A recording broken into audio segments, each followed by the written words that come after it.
see you. Die hard. Trap. We gonna do this one the right way. We in here forever. Yeah. Die hard. Homie, die hard. You can check the swag, he the realest by far. Swimming in that blue and orange, he the lifeguard. Yeah, he been through pain, at least he got some nice scars. He can smell the trophy, yeah, you need it back to back. Represent himself, his own name is on his back. 10 toes down, try to stop him, he come back. Bandwagon hoppers, he will knock you off your tracks. You ain't saying nothing, Nero been here from the start. He been working in the lab to take his team and make it art. See him going over film to help him build and make him smart. He will tell you how he feels because he's real and he got heart. He will never fade away, he will never change his face. Everybody picking faves and he's feeling out of place. Cause he is for the team and he always rep the squad. Like that Christmas movie, he gon' always die hard. City on my back. They ask me what's my name and it is on my back. I'm just speaking facts. We got big dreams, we ain't looking back. We be really die hard, yeah, that's a fact. We be really die hard, ain't no going back. Make the whole crowd rise like a thermostat. Fourth quarter, I'm the killer that's gon' murder that.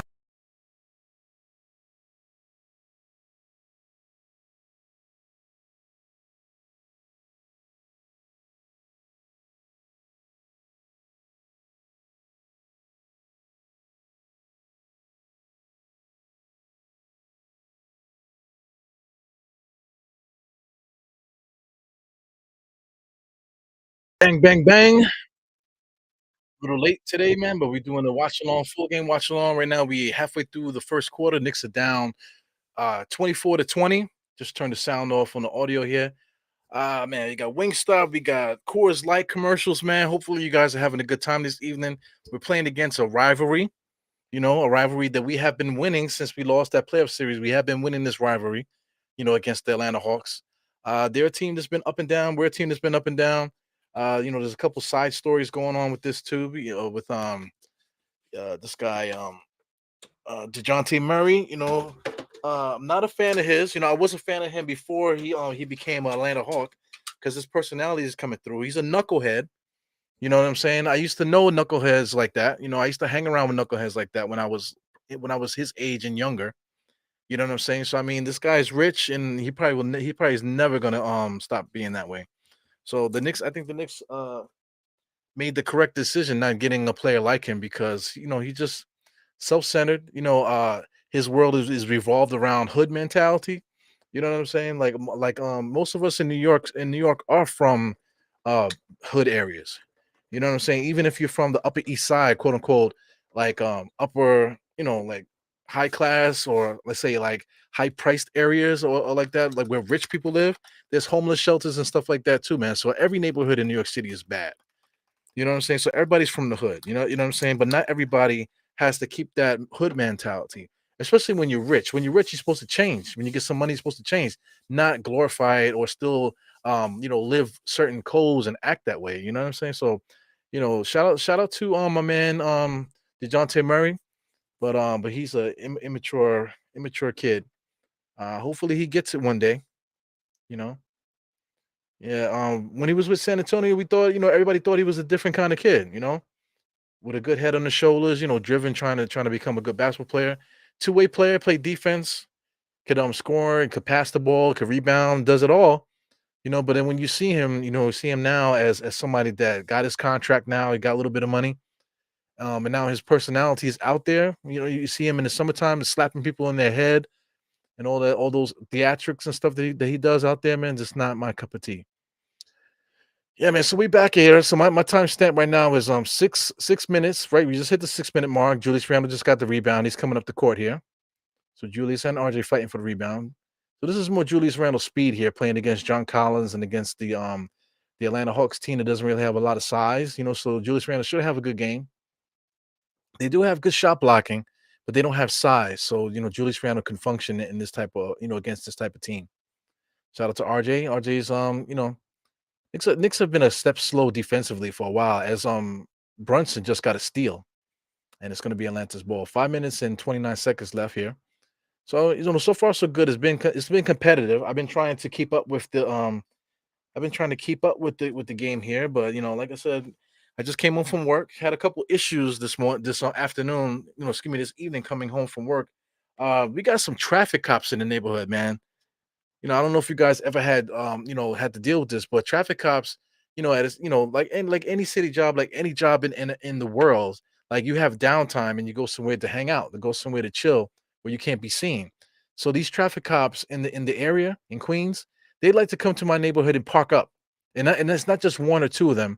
It's three, four, five, six. In the summertime, it'd be seven of them. And they be out the car, you know what I'm saying, walking back and forth, double parked, you know what I'm saying? Double parked on both sides of the street.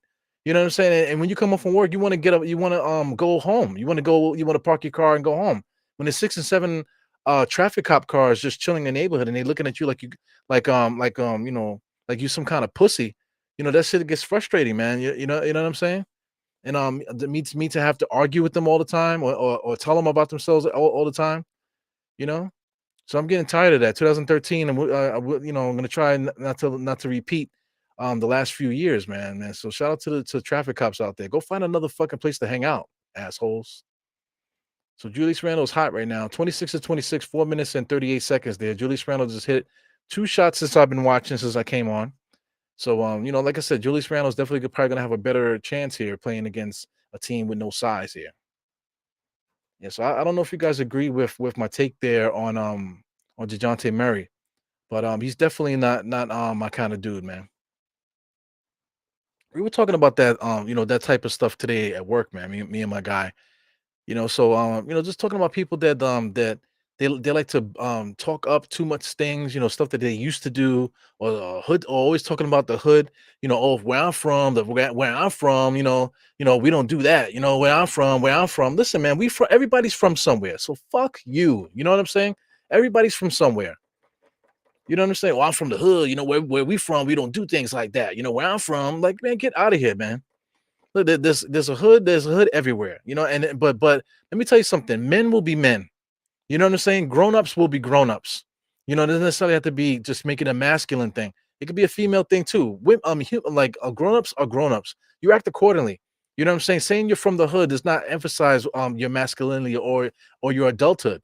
It just makes you sound like a freaking immature prick.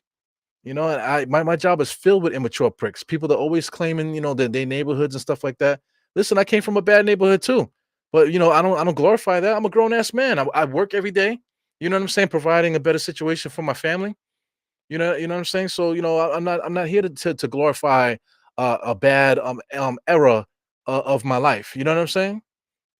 Because in the meantime, gentrification is happening. These NBA players are making 20, $30 million a year, but they don't own their old neighborhood, but they still holding on to hood mentalities. And you're like, you got $20 million in your account, man, go fuck yourself, man. The fuck out of here. You know what I'm saying? Got guys at my job driving sports cars and $100,000 cars and stuff like that, but afraid to walk to the corner store. Man, get up out of here, man. You guys are freaking suckers, all of y'all. Including people like DeJounte Murray, man. Just a bunch of suckers. Let's be a grown up. Be a grown up. You know. That's why guys get themselves in trouble. A lot of these rappers get themselves in trouble for still glorifying the hood. If anything, you came up, quote unquote, out the hood. You know what I'm saying? Go back, yes, but listen, go back and own it. Go back and buy back the hood. You know what I'm saying? Instead of all respect due to the Migos and Offset and stuff like that, and whatever the situation was, I don't know, so I'm not gonna be talking about that. But those type of situations, only happen because you're still there trying to be a hood person. You had no business being there. And then if anything, if you're gonna be there, you should be there in a leadership capacity, not in there still doing the same shit. Out there, with people that that are freaking not good people, or around known gangsters. You're around known killers. You're around known people that are that are on that bullshit, that are on that hood shit, that don't care about themselves or anything like that. You know, you still around those type of people.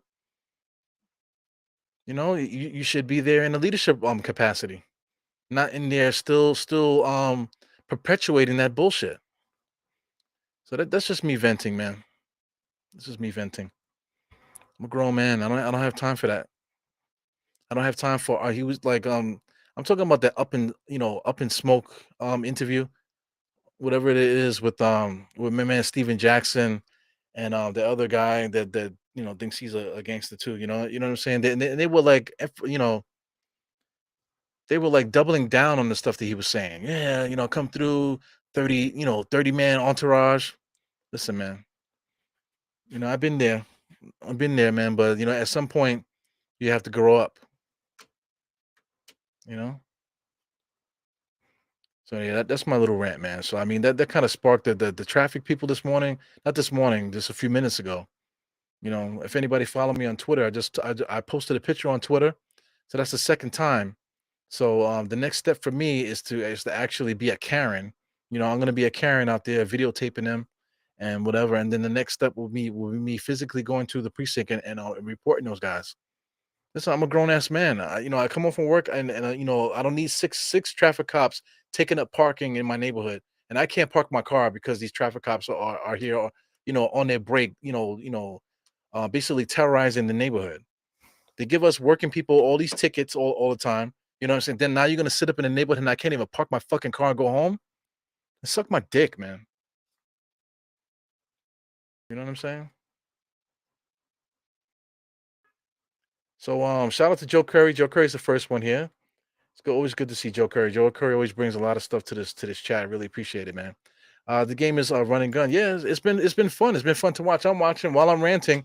It's still only 34-22. Knicks are up by two, but it's been a back and forth thing. No. It's been a competitive defense, but not really hard defense yet. The offenses have been rolling. So I maintain that if the Knicks once the Knicks clamp down on their defense, it should be fine. Has nothing to do with Mitch Robinson not being there either. I just gotta throw that out there. Shout out to Wonder Woman. Uh yeah, Geraldine. Shout out to Geraldine. Yeah, man. You guys always hold me down, man, with these watch alongs and things of that nature, man. So I really appreciate you guys coming on, always supporting the kid. Watching the games with your boy Eru. Definitely appreciate it, man. Who else we got here? We got Almighty Finesse was good. Trade for OG. I get it. I get it. Just gotta hit you first before you hit me, right? Right now the Knicks are winning. Knicks are winning by two. That's Mr. Anthony Barker. Shout out to Anthony Barker. Yeah, been living around that mess my whole life. Rise above it. Yeah, man. I grew up in the hood too. I love where I'm from. I big up East New York all the time. Everybody knows if you watch the channel, I'm from Brooklyn. I'm from Brooklyn, East New York. You know what I'm saying? I love where I'm from. I love the people from there. Like if you meet true blue people from East New York, man, they're usually are pretty cool people. You know what I'm saying? Usually pretty cool people. There's always bad apples everywhere, but there's a certain way of there's a certain I would say mannerism, certain traits that people from East New York have, man, and we normally have all the same traits. Real chill. You know what I'm saying? The older people, real chill and stuff like that. You know what I'm saying? We've been through a lot of stuff in our lives, seen a lot of stuff, but so we know how to keep ourselves good, keep ourselves you know, maintain even though stuff is happening out there. Yeah, man, I'm gonna totally be a Karen tomorrow, man. If those motherfuckers are out there tomorrow when I come home from work, man, I'm gonna definitely be a Karen. Come out there with my Karen and I'm gonna be like, yo, man, y'all gotta leave. You know what I'm saying? The fuck out my neighborhood.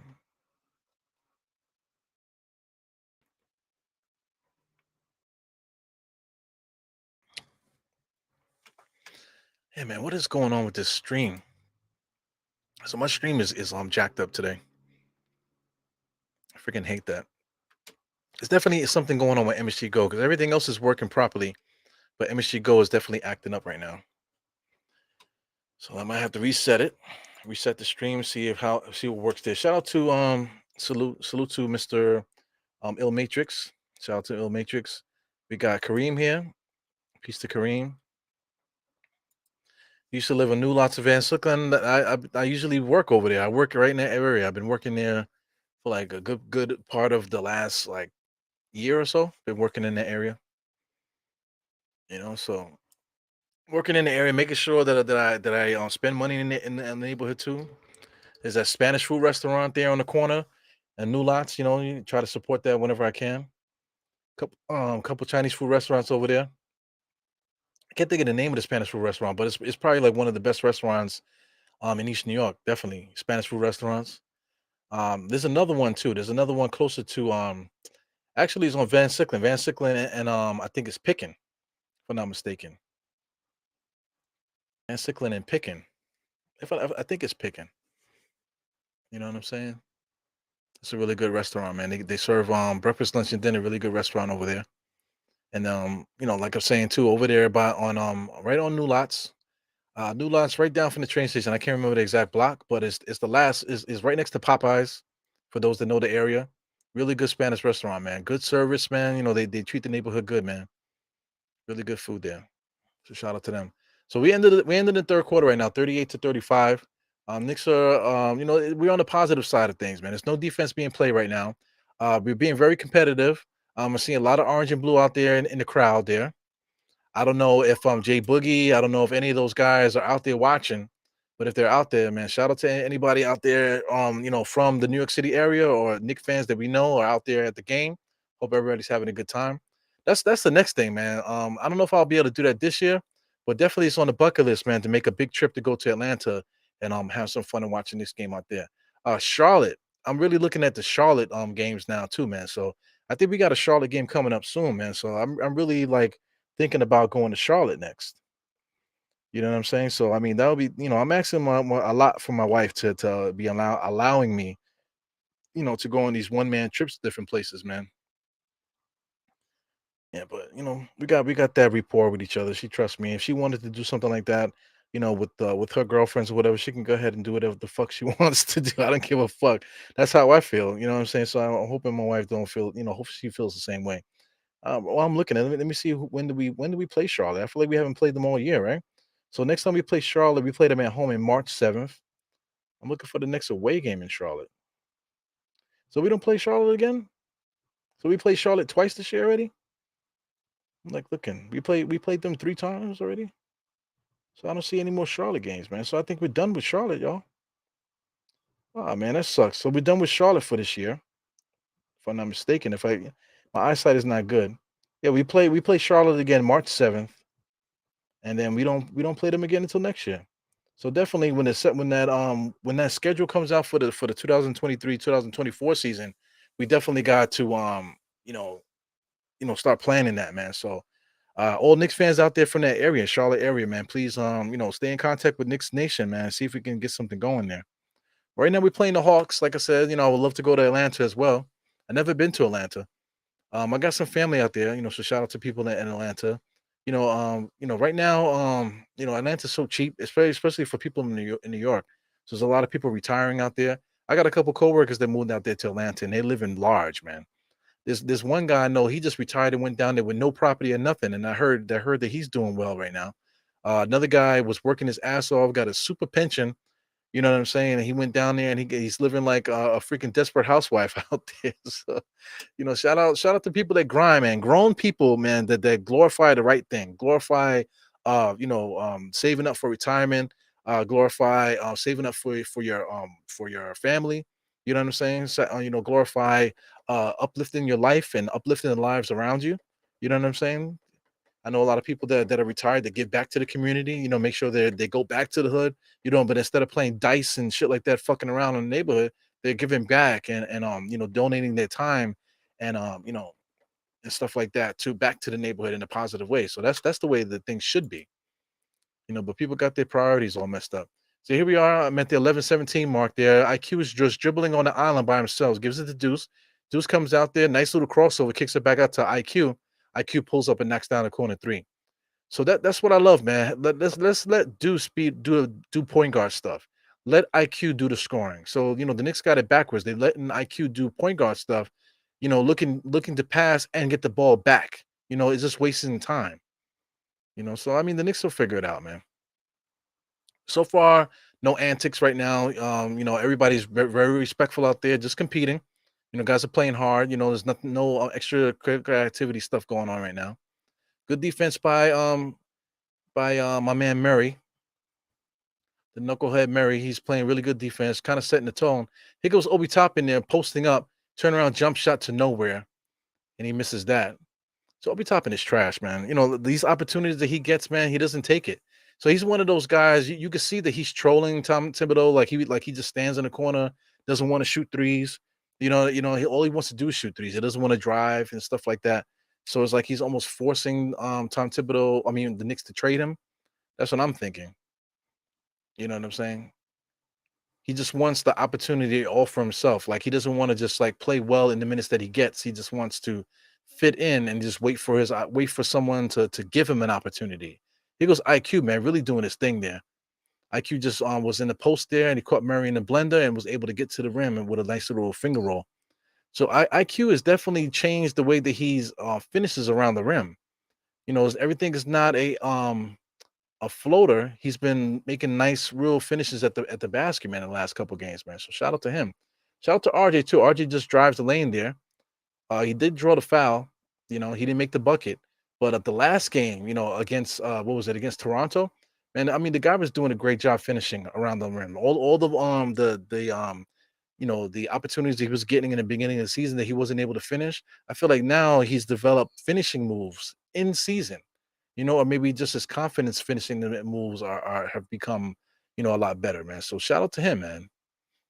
So listen, Obi Top. I just do not. You want to talk about body language? I don't like Obi Top's body language. Hartenstein jumps, he gets the rebound. Obi Toppin gets it, and then he throws his hands up like this.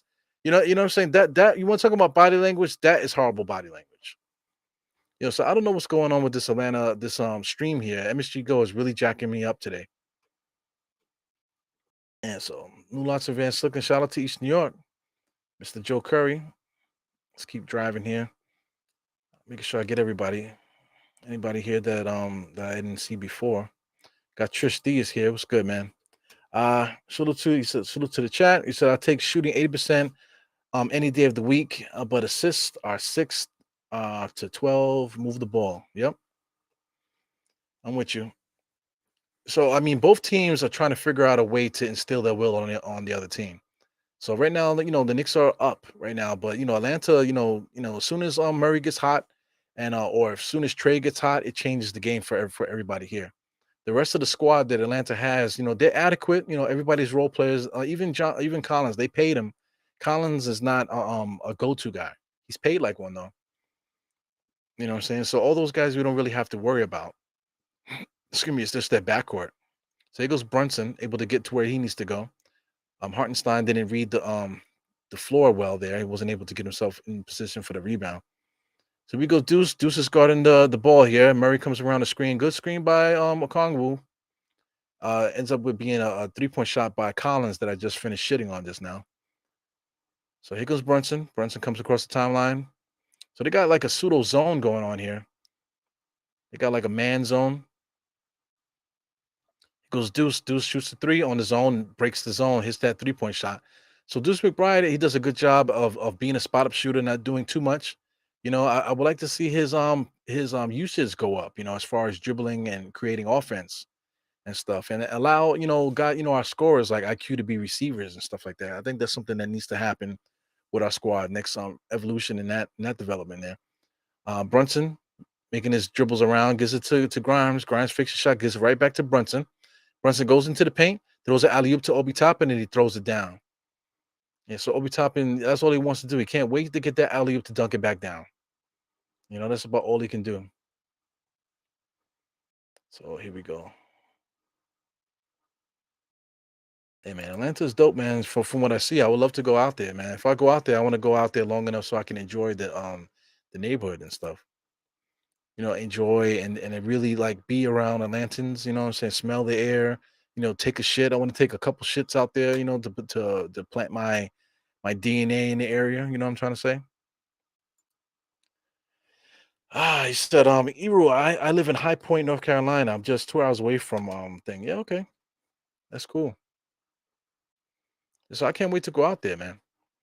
Yeah, definitely. I'm having issues with this freaking stream, man. This is frustrating me a lot. I'm gonna have to dumb it down and go to like some adjacent stream in a second if I'm gonna be dealing with this, man. So I'm actually gonna do that. Let me see where they're playing. They're just playing on regular TV. Yeah, they're just playing on regular TV right now. So the stream is too messed up right now. So I'm gonna have to pull the stream from one of my adjacent streams. Hopefully that my adjacent streams streaming service works still. So I'm pulling up my adjacent stream. Hopefully it works. But we're definitely behind here. The Knicks are starting to pull away a little bit. It's 54 to 49 according to this clock here. I don't know if that's correct on the real clock. But we'll get it together, man. So I'm just gonna continue talking to you guys. Do you think we should tank if we start losing around ground of players due to Mitch being injured? I don't think we're gonna lose ground due to Mitch being injured, to tell you the truth, Joe. Are we gonna lose defense? Yeah. But same thing like RJ. When RJ was out, Knicks never missed a beat. You know what I'm saying? So the Knicks shouldn't miss a beat just because Mitchell Robinson is hurt. We should be fine. Right now we're fine. We're up on 58 to 51 to Atlanta. And all is good right now. So Mitchell Robinson is not a game changer. Everybody keeps saying that he is. Keep calling him beast and this, that, and the other. We need him for our defense and everything like that. We actually don't. You know what I'm saying? Is Mitchell Robinson positive player for us? Of course he is. Does he play good defense? Of course he does. You know what I'm saying? But is he somebody that if we don't have him, that we're gonna be so sad we don't have him? No. In the last podcast, man, I'm just gonna start doing more solo pods outside of this watch along stuff. And so I made the point that Hartenstein and Mitchell Robinson, if you put the 36-minute thing up there, they have the same exact stats except the block shots. The only thing that's different is the block shots. The stats all across the board are basically the same. You know what I'm saying? So I mean, not having Mitch around is not going to hurt us. And also Jericho Sims, if you do Jericho Sims to 36 minutes, his stats are very similar to what's going on with the Knicks as well. You know what I'm saying? So the things that people are saying about Mitchell Robinson and his effect on the game is really overblown. It's really overblown. So I'm not really worried about him. I'm not worried about Mitchell Robinson not playing. Do we need him? Yes. Like in 3 weeks when 3 weeks when they reevaluate him, I would say 3, 4 weeks, maybe 5 weeks or something. So we're talking. I mean, come on, man. Like once you verbally say it, now you're talking about 4 weeks. 4 weeks is on February after the trade deadline. If we're talking about longer than that, we're talking about 2 months or 6 weeks. Now you're talking about going into March. Now you're talking about entering the playoff picture at the end. So he's going to miss all the action of the big games that we need to win. You know what I'm saying? So he's not going to be there for us for the point of the season where we really need to bucker down, play our defense and things of that nature. Get the wins going. He just won't be there for that. You know what I'm saying? So the Knicks need to plan accordingly, man. We need to plan accordingly. We still need to upgrade the center spot. We need somebody that can score consistently there. When Mitchell Robinson comes in there, that he could provide the defense, the rebounding that people think that he could provide. He could provide that off the bench. You know what I'm saying? We need to get somebody in here that does something that we don't already have. So that would be my that would be my wish. Shout out to Hartenstein. Hartenstein plays hard. Definitely, man. The idea of Hartenstein works. But we might need to look in a different direction because Jericho Sims can do what he does too. Like I said, I really like Booby Cousins, man. I did a whole podcast on it. I really like Booby Cousins. Get him a 10-day contract and see what he can bring. We could toy around with that until Mitch Robinson comes back. You know, so Atlanta Hawks are not able to get any key shots here. Knicks either, man. So it's still 58 to 53 right now. So Atlanta did score a 2-point bucket. But here goes Deuce McBride, man, doing some creating. Nice little mid-range jump shot there, but he misses that. So that's something that he's been bringing to the table, mid-range jump shots and things of that nature. Let me I gotta see if I can get this game here. So I mean my streams are not working right now. So I'm gonna keep on fooling around with these things and see if something works. All of my adjacent streams that I have going on here. Let me see. Make sure I don't miss any of your questions and stuff. If I do miss your questions, guys, I'm really sorry about that. I'm trying my best to you know, um, stay on point. See, block shots, alter shots, offensive rebounding. Yeah, it is. It definitely is. But outside of the altered shots, Hartenstein block shots and he alter shots too. but not to the degree of Mitchell Robinson. That's agreeable.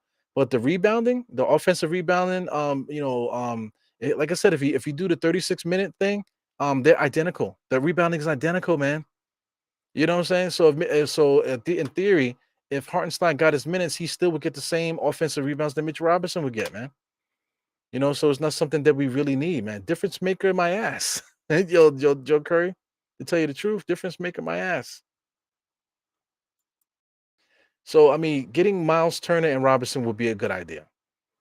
If the Knicks were to make a trade for Miles Turner, which we've been talking about for so long, if we get Miles Turner to take over for Mitchell Robinson until he gets hurt, then when Mitchell Robinson comes back, having Miles Turner and Mitchell Robinson together with Miles Turner's ability to shoot the three and Miles Turner's ability to finish and also hit free throws, that would be so important for us, man. But like I said, in that scenario, we still need Mitchell Robinson here to be able to um provide what he does. He does provide rim protection. He does provide intimidation out there as far as rim protection and stuff like that. So he absolutely does provide that stuff. I got to turn the sound down. So one of my adjacent streams, it looks like that it is going to work here. Let me see. So it's loading, loading, loading. Let me see. All right, there you go. There goes the commercial. So my adjacent stream looks to be on point here. So I'll put this up here because it looks like the regular stream is working, but I'll keep the adjacent stream up. That way, I can have a double reference there, man. So I got my adjacent stream up on the screen, so we should be fine there. So here goes Tristy. So Tristy always gives good contribution as well. He said, "Heart kills me, man. Yeah, he kills me too, man. Those floaters are annoying. A lot of times too, man. He comes off the bench and Obi Toppin is supposed to be helping him on the boards, and he doesn't. So a lot of times, Hartenstein is out there by himself, rebounding with four guys on him. You know what I'm saying? So you can't hold that against him, because there's nobody to help. At least Mitchell Robinson has, guys that are attacking, trying to help out there, with the rebound. You got RJ is a good rebounder, Julius Randle's a good rebounder. So Mitchell Robinson has guys that help him there, that allows Mitchell Robinson to secure the rebounds because they're going to try to get rebounds too. But Hartenstein coming off the bench, we have nobody that's out there trying to get rebounds. So that's a really big issue. Speaking of big issue, man, I'm looking at the replay. I'm gonna have to X out MSG Go, man. So MSG Go is could go fuck themselves today. So I'll click off of MSG Go, and I'm just gonna have to go straight with my illegal stream. So I'm gonna have to bring it closer because the kids' eyes are not the way they used to. So literally, I'm gonna have to watch the game, guys. I'm gonna have to watch the game like on my fucking phone. Okay, unbelievable. Ah, yeah, yeah. Damn MSG Go. So I'm watching it from. It looks like the Atlanta Hawks stream. So they got some interesting camera angles. Right now, we got a camera angle right behind Grimes. We able to see the banter between him, the referee, and Trey Young here. So I mean, my stream is messed up. Lord have mercy, my stream is buffering. So we got RJ in the corner there. I'm at the 5:56 mark here. You got RJ going one-on-one. Nice little spin move, fade away in the lane, knocks it down. So that's the evolution of RJ, man. So like I said, I could talk as much shit as I want to about my players. RJ was playing like pure dog shit in the beginning of the year. Right now, he's making these little turnaround jump shots, fade away in the paint. You know what I'm saying? He's knocking those joints down, man. You know what I'm saying? He's been doing a really good job finishing, right? So listen, problem solved now. So I'm assuming that that's who he is now. You're showing me that you can finish those moves now. So now I'm counting on him to do that. So now you won't hear me talking about RJ because it seems like that problem is solved. Hopefully he doesn't regress. So the next evolution of the team, somebody else, all the other flaws need to fix themselves. So we go Julius on the inside, man, battling, battling. For him getting hit, grabbing rebounds, and the referees are not calling anything, man, it's a disrespect for somebody that's an all-star caliber player, and things of that nature, man. Even in New York, look, the guys are behind him. It looks like Charles Smith, all that jumping and jumping, getting the rebound, boxing out. Nobody fouled him. I guess not, right? But it is what it is, man. So he's boxing out his defender with both arms as the shooter lines up his bullseye shot. I get you. There is a frustration with Hartenstein. I get it. Shout out to Bracy. I see Bracy here. I thought I saw Bracy. There goes Bracy. Salute to Bracy. Yeah, I already said it already, man. I already said, when you came in here, I already said OG, trade for OG and Ananobi. My never ending question with that is why would Toronto trade the Knicks OG? You know what I'm saying? They would have to get Cam Reddish and maybe some other compensation. But anything more than that, I think it's too much. For OG. OG's not a 20-point a game scorer. Like he plays defense a little bit. You know what I'm saying?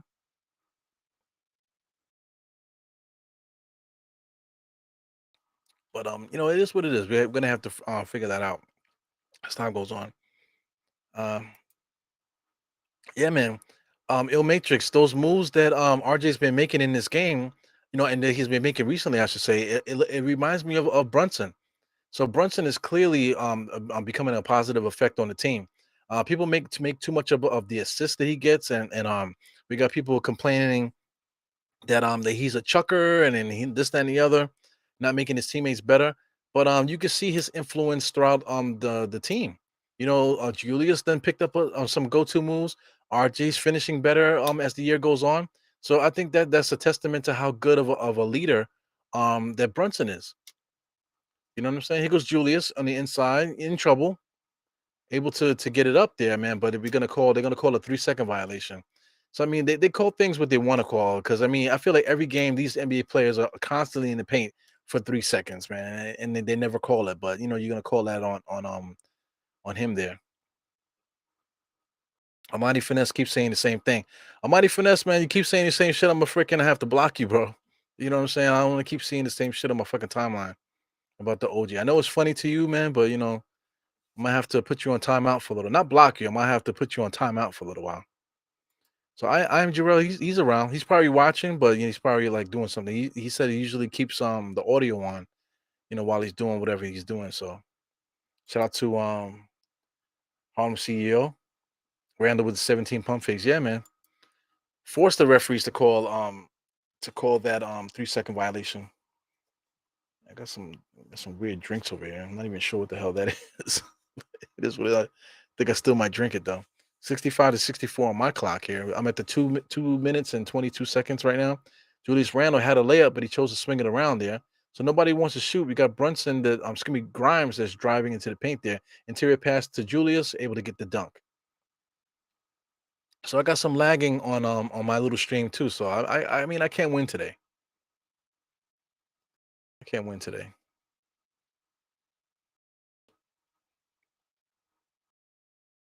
Yeah, yeah.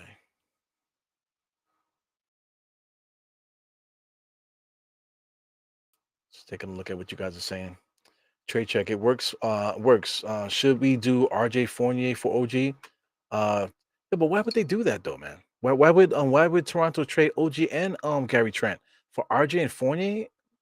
And you're asking for a future first round pick for to come along with OG and Trent for RJ and Fournier? Sheesh. You know what? Why would I know you might just be throwing out there just to throw it out there, but why would Toronto do that? 67 to 66, 2 minutes left in this half here. We're gonna get into halftime stats in a second.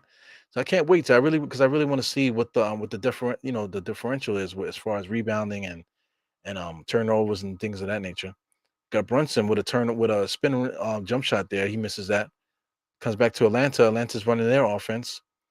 Got DeJounte Murray in the corner, gives it over to Collins there. He's going against Julius. He doesn't look good, man. What is going on? He is traveling his fucking ass off. He changed his pivot foot twice. He shuffled his feet a couple times. Referee didn't call anything. So they're gonna call another 3-second violation there. So I mean these referees are suckers. My man Gucci Mane, number 60 of the refs, he's something else. You know what I'm saying? He's been around the league for a while. He's becoming he's not a senior ref, but I think he's like a mid-tier ref, like a junior ref. And he's fucking trash. So listen, I'm having issues with the stream, man. My both of my streams are messed up. So I got an illegal stream that's fucked up now. So we're gonna have to try MSG Go again. So let me try ESPN Go on the phone. I'm gonna have to do that manually. Yeah. Ay, ay, ay. Yeah, I want the Knicks to win so bad, man. So I mean, everything that's happening with the Knicks, as far as like the game and stuff like that, it's cool. We enjoy the game. You want the Knicks to win. You want your favorite player to win. However you fan, however you are interested in the Knicks and stuff like that. I'm looking ahead. I just want the Knicks to win. So I'm looking. I'm just constantly thinking of ways of how the Knicks can get better. There's so many different ways that we can get better, man. But I mean, our franchise is very passive. We're just waiting to see, we're just waiting. We're just waiting and waiting and waiting to for what? The trade deadline, I believe, is February 10th, man. So February 10th is right around the corner. Right now it's February 20th. So you're talking about 20 days, man. You're talking about like 21 days, like almost 3 weeks. We like 3 weeks away. 3 weeks away from the trade deadline. So I got MSG go on the phone now. Let's see if that works a little bit better.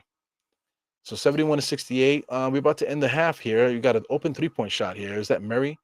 He misses that. He misses everything basically, man. So 71 to 68. Good basketball, a lot of offense. Guys are competing.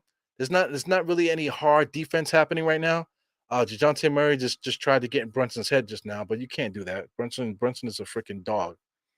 But so far so good. Good NBA action. I have nothing to complain about what's happening here. Knicks are moving the ball, competing on the inside. Atlanta's doing the same thing, moving the ball and competing and stuff like that too. So so far, Dejounte hasn't turned up. Trey Young hasn't turned up. They're not shooting a lot of threes, or making a lot of threes from Atlanta right now. The Knicks haven't really turned up. Their defense hasn't really clamped down yet. So we're waiting for both teams to figure out when they want to start playing. So third quarter is going to be a good testament there. Third quarter of def. We haven't had a bad third quarter in a while. I want to say we've had some real competitive games. So the Knicks are due to have a bad quarter, man. So hopefully it's not tonight, man. 'Cause I don't feel like watching the Knicks lose again because we had two bad losses, man. We lost to Toronto. We lost to Washington Wizards. So I mean, those are two games that we really needed to win. So we have to beat Atlanta tonight. There's no ways around that. Because after we play Atlanta, the next team that we play, I believe, is another fairly easy game. Or do we play Cleveland? I think we might play Cleveland next. But anyway, I don't want to go too far ahead of things here. So let's get into the game charts here, game summary. We're gonna check out the game summary on NBA.com. Go to the quarters. The quarters 38 to 35 in the first quarter. Knicks were up by three. In the second quarter is dead even 33 to 33, man. So like I said, we're just trading buckets. This 3-point lead is basically tied. We're basically tied right now. So it's nothing to really cheer about how good the Knicks are playing, that we're winning and stuff like that. Right now it's all formality. They basically are even right now. So let's get into the shot charts and stuff like that. Let's take a look at that. We got the game charts. There we go. Take a look at the shot chart there. The Knicks are on the left. So the Knicks shot chart is based typical Knicks stuff, man. A lot of greens. So the Knicks are shooting really well from the field there. Wow, 71%. Knicks are shooting 71% from the field. Not a lot of shots though. 42 shots on the ball. A lot of greens though. Like I said, 71%. Atlanta on the flip side, man, they put up 53 shots, man. So they're shooting 53% as well. So you see a lot of greens in the middle. Basically, they're basically getting Knicks style of play today. A lot of points a lot of shots all over the basket. Corner threes, we got top of the key threes, shots all in the paint at the basket. So they're basically getting all the shots that the Knicks usually get. Knicks are playing their style of basketball too, but it's troubling to me that Atlanta put up 11 more shots than the Knicks today, and we're only winning by three. So that's amazing, man. So I mean that tells you right there. If this trend continues with the amount of shots that Atlanta's pulling up, they're already shooting 53%. I don't anticipate the Knicks shooting 71% in the second half or for the game. So that's definitely going to taper down too. So once things taper down a little bit, with the volume of shots Atlanta's putting up there, that spells danger for the Knicks. So hopefully that trend kind of fizzles out there. So let's just take a look at what's going on here. This dictates a close game, not really worth mentioning. Let's take a look at the team comparisons here on the right hand side, making sure you guys see that. Now I decide to look over to make sure you guys see it. Let me get rid of Curry's comment there. So we got rebounding. The Knicks are losing the rebounding battle, 21 to 17. So you want to contribute that to Mitchell Robinson being out? Be my guest. 16 to 14 assists, two steals. You got three blocks from the Knicks and zero blocks from Atlanta. So listen, Mitchell Robinson's not here, but we still got three blocks, man. So you know what you guys can do. Seven turnovers for the Knicks, three turnovers for Atlanta. 3-point percentage for them is 33%. Knicks are shooting 71% from the field, like I said, 52% from the field for Atlanta. And the free throw percentage is what it is. Um, the three keys to the game here: points in the paint. Knicks are actually dominating in points in the paint, which is interesting. Second chance points. They've been getting a lot of offensive rebounds in this game. So 11-4, second chance points for Atlanta. Fast break points, the Knicks are leading 4-0. So that's interesting. We're leading them in fast break points, but they have more shots on the ball. So I mean, that stat is becoming weird this year, where the shot attempt. How do you put up more shot attempts, but don't are not leading the Knicks in fast break points? It's just weird. You know what I'm saying? So I just don't get it, and so that's definitely becoming a flawed stat this year. Last year it basically was spot on. This year I don't know what's going on with the officiating.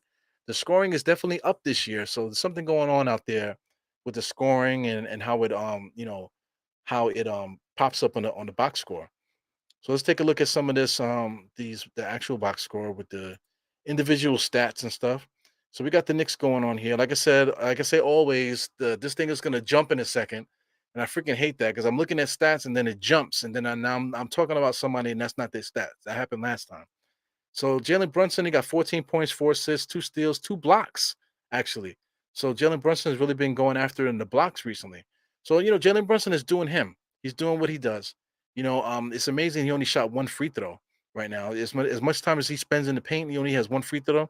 Whatever, man. Jericho Sims got the start today. He had 2 points, 2 rebounds, one block.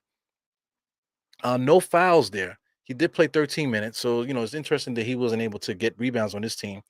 Julius Randle's basically doing what he does: 15 points, 5 rebounds, 3 assists. So he's keeping us in the game, shooting 50% from the field, 1 for 4 for 3.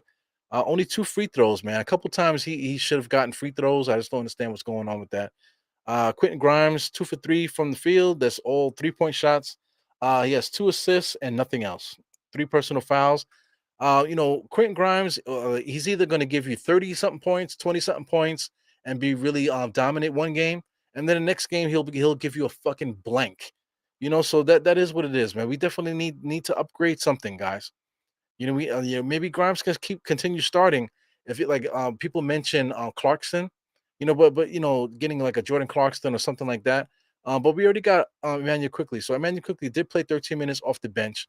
He's 4 for 4, 8 points on the board there, 2 rebounds, 1 assist. Emmanuel quickly fills that role as the microwave scorer off the bench to a T. You got Miles McBride being the backup point guard. He does have 2 assists. He has a wide open 3-point shot he took. He also has a free throw.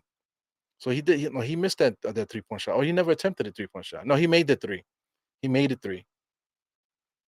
So that's the only a shot that he made today. Like I said, 2 assists. So I mean, he's a backup point guard. That's what he's supposed to do.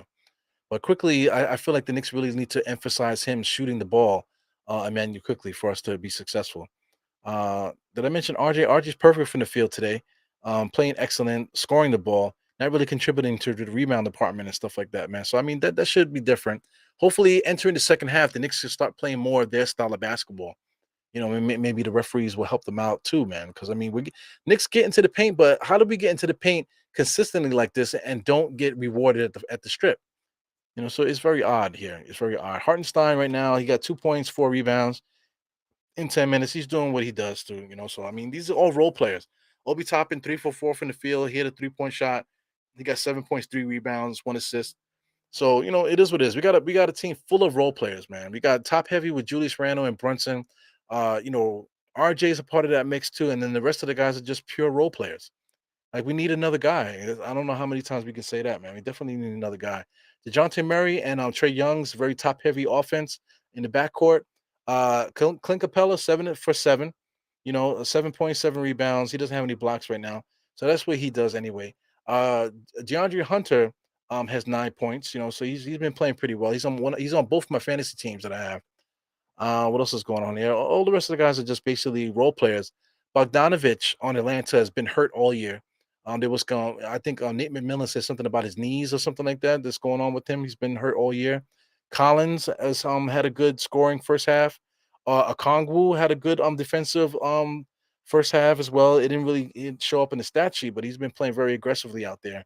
Jalen Johnson got a little bit of minutes. You got AJ Griffin got some minutes out there too. So it's just a battle of teams that are evenly matched, man. So like I said, keys to the game, right? Keys to us competing and winning this game here. The Knicks just have to play Knicks basketball. We have to play smash mouth style of basketball, instill our will defensively, be more physical, allow Julius Randle to do what he does, allow Brunson to do what he does, allow RJ to do what he does, and we should win. We should win. Same thing with Atlanta. They have to instill their will on us. Get out there into the passing lanes, put pressure on the ball handlers and that type of thing. And just jack up shots as they're doing. They're jacking up shots. But once DeJounte Murray gets activated or Trey Young gets activated, if they both get activated, then the Knicks will be in trouble. So that's the keys to losing today. And the keys to winning, like I said, we just simply have to play Knicks basketball every single night. Play Knicks basketball, and the Knicks are gonna win. You know what I'm saying? Once we deviate from the plan, we always end up losing, man. So let's get the scoreboard back up here and get back to the chat. Yeah, man, get back to the chat. See who else is popping up in here. Any new people here looking for paragraphs? So that's what he was saying before. He was talking about that OG trade. That was crazy, man. That's a real crazy trade. Murray's a killer. Blah blah blah. Home CEO. So here's another one. This is Joe Curry again. He said rolls Dallas first for Murray. If another pick for DeJounte Murray. But again, why would Atlanta do that? You know? I mean, I gotta call it. I gotta call it like it is, man. Atlanta and the Knicks are very evenly matched, but so it just depends on Atlanta. If like I said, if their main guys gets hot, then when the Knicks are in trouble. They start shooting threes, the Knicks are in trouble. If the main guys get hot, we're gonna be in trouble. But the thing about that with that, is if the Knicks play defense, that'll counteract all that stuff and we'll be fine. But we just gotta be very careful. Third quarter def is coming. It was ill matrix. Uh can't just trade for the sake of trading and seeing what sticks. Gotta be smart, not thirsty. Absolutely. So in that regard, you got to tip your hat to what Leon Rose and those guys are doing. They are being very conservative. They're not showing their hand. Like all the rumors that you see are not implanted by the Knicks. The Knicks, everything that's come out has never happened. That's not something that the Knicks put out there. That's something that somebody's put out there. Sport agents put out there to try to get the heat on the Knicks to make them do something. But at the same time, the Knicks are just being very conservative. So we'll see what it is, man. We absolutely need help, and I don't think I think like everybody knows that. You know what I'm saying? The reflection to all the rumors that you hear is basically, to me, I think it's just sports writers rumors, trying to create an energy around certain trades and stuff like that. But I think so far, I don't think there's anything happening right now on the trade front with the Knicks. And if something does happen, it's going to be something that nobody talked about. That's why I really believe that. There's going to be something that nobody talked about and nobody saw coming. And hopefully, if something does come, it's something that benefits us, man. Like that Reggie Bullock trade for Cam Reddish. Come on, man. If that ends up being a trade, I'm gonna be pissed. Because at that point, I'd rather just keep Cam Reddish. Because you mean to tell me that if we trade Cam Reddish and get Reggie Bullock here, you mean to tell me that Reggie Bullock is gonna get minutes? What does Reggie Bullock bring? He doesn't rebound. All he does is shoot threes and play defense. You know what I'm saying? We already got Obi Toppin in that role, shooting threes and playing weak defense. You know what I'm saying? So make Obi Toppin do that. Why do we need to get Reggie Bullock here to do what Obi Toppin's doing for us right now? Because Reggie Bullock literally all he wants to do is shoot threes and he doesn't drive. That's Obi Toppin. He shoots threes, he doesn't drive. And that's it. And he might play a little bit of defense here and there. That's Reggie Bullock. So why do we need to trade for Reggie Bullock if we already got him in Obi Toppin? So what else we got here? Holding out hope since some of the other sites has us linked to Trey Young. Yeah, I get you. I get where you're coming from with all that. They keep talking about trading Trey Young and stuff like that. They're not doing that. If they really believe in DeJounte a little bit more than Trey, if they trade Trey Young, they need to get DeJounte Murray some help. Somebody that's going to help him out there. The backcourt to have them back there both together is decent. But if a point guard's a point guard, you got to let him be a point guard. You can't let him be like this. That part-time point guard shit is not going to work. There has to be a dominant point guard with a backup. You know, you got to have a backup, but you got to have that number one point guard that you rely upon, and then the other person needs to be that shooting guard. They need to be traditional shooting guard. So anyway, what they're about to show on the Knicks commercial where you see me on there. So anybody watching MSG Go, they just showed me and my boy Jaffa in the lower. You're gonna see me. No, you didn't see me at the end there, but they just showed the Knicks commercial. So here goes Hoodie Vintage.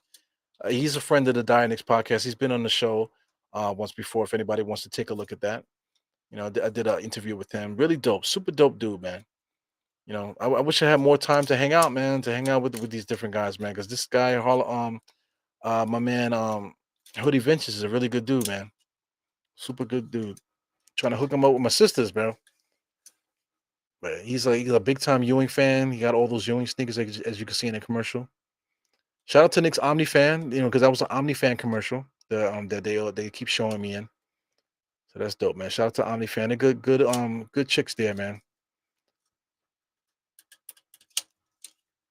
Very great personality, super Nick fans, doing a lot for the Knicks community, trying to build up their brand, build up their business as a sports entertainment fan service kind of company. So you know they're definitely really trying to do their best to build that up. Uh Joe Curry is like a co-host, man, with the comments, man, going crazy. Brunson looks like he wants to be two where Murray can be the point guard. Yeah, but you know, is Murray a point guard though? Is Murray like a true pass first point guard? In San Antonio, I think he averaged 9 assists, so he can get those assists. He definitely could play defense. We know that, you know, on shooting guards especially. So you know, it wouldn't be bad. You know, him getting into passing lanes as he just did to start the second half of the game. There, he got into the passing lane and created a fast break opportunity. You know, so Dejounte Murray, you know, his skill set will, you know, would help the Knicks out, man. You know, I just shitted on him in the whole beginning of this podcast. I was talking badly about Dejounte Murray. You know, about his mentality, him doing that interview on the all the smoke podcast. You know, the glorifying of the hood mentality is ridiculous, man. It just drives me crazy. You know, especially from the OGs. You know, these guys are like in their 40s like me, and they're glorifying that hood stuff, man. You know, they need to be OGs. They need to be OGs and drop the gems on him, not reinforce that mentality. You know, like the younger people shouldn't be coming on the show, you know, talking shit to the older people about the experience, and the OG don't check it, or the old OG don't give a story to try to you know, bring some sense to it a little bit, you know, or you know, try to create a conversation. No, instead you want to double down on that conversation just to show you that yeah, I'm hood too. You know what I'm saying? I don't get it. Maybe I'm off base with that comment, but it is what it is. Shout out to the bright green sneakers that the backcourt has, man. Grimes and Brunson. So there's a phantom foul call there because Trey Young walks into Grimes and then they call a foul. So they are reviewing it. Knicks are reviewing it right now. So hopefully we win that. They're looking up at the screen. So I'm still looking at the small screen here. I need to get it bigger because I'm gonna lose my eyesight here. So I'm gonna try one more time with the MSG Go on the computer, see if it works better. If not, I'm gonna have to keep it on the small screen. Hurting my eyes right now. Let me see. Got Geraldine. I really hope I'm wrong, but if we do make a trade, I don't think that we will get anyone but Reggie Bullock because that's what Tibbs wants. Yeah, I get that.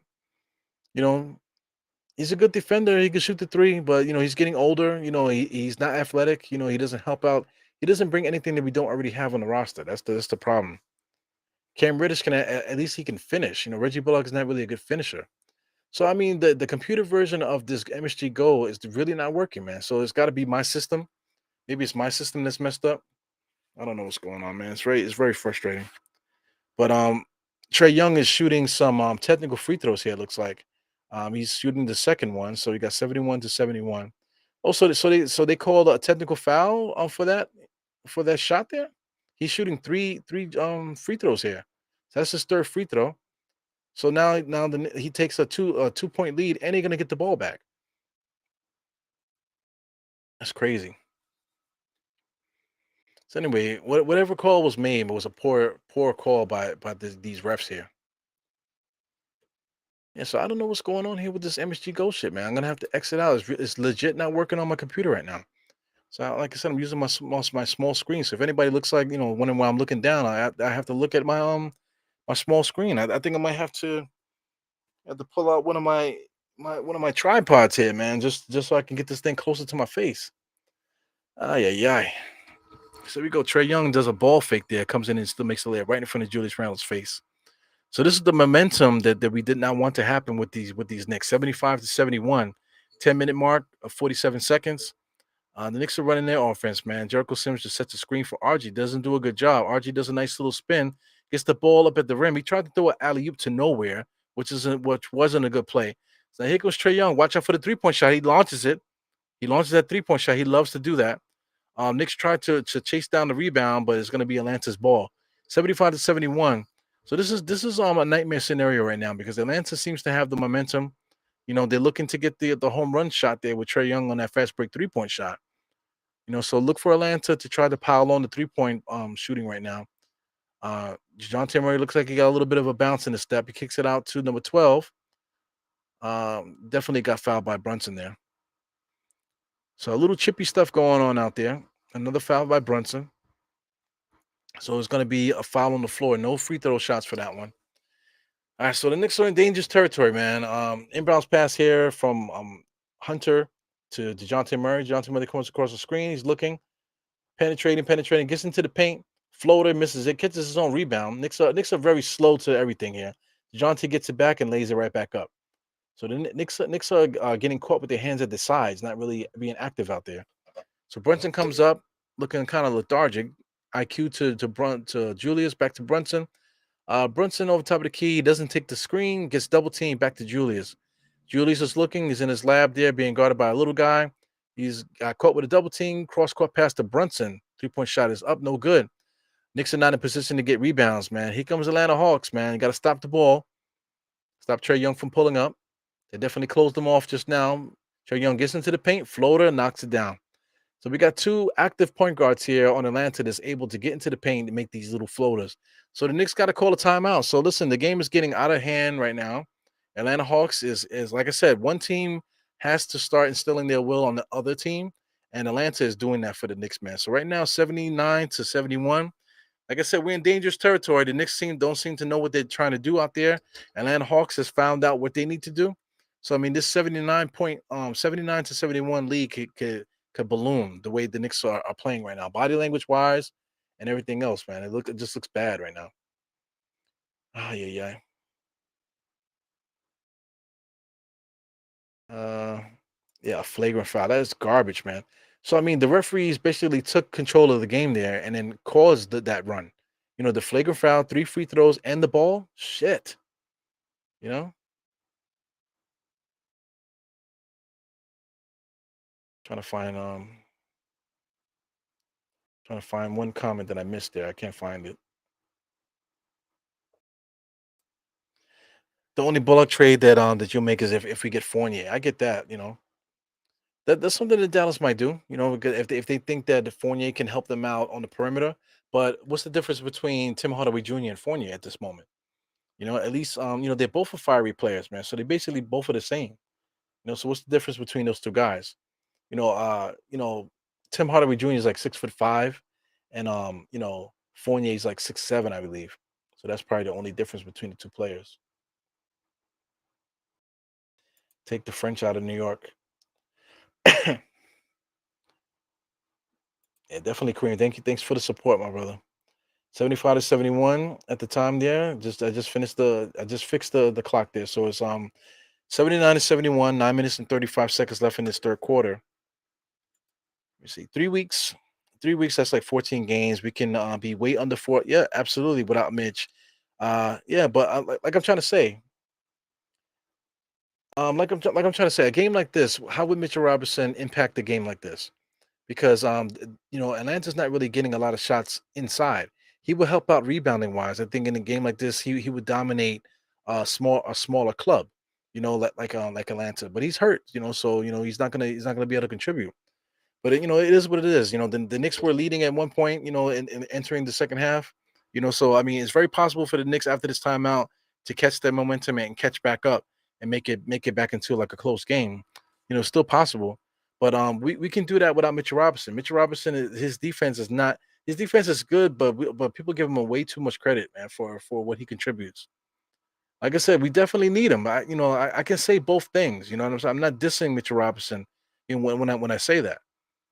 So anyway, let's keep it moving there. You got RJ kicks it out to Julius. Julius in the corner, contested 3-point shot in and out.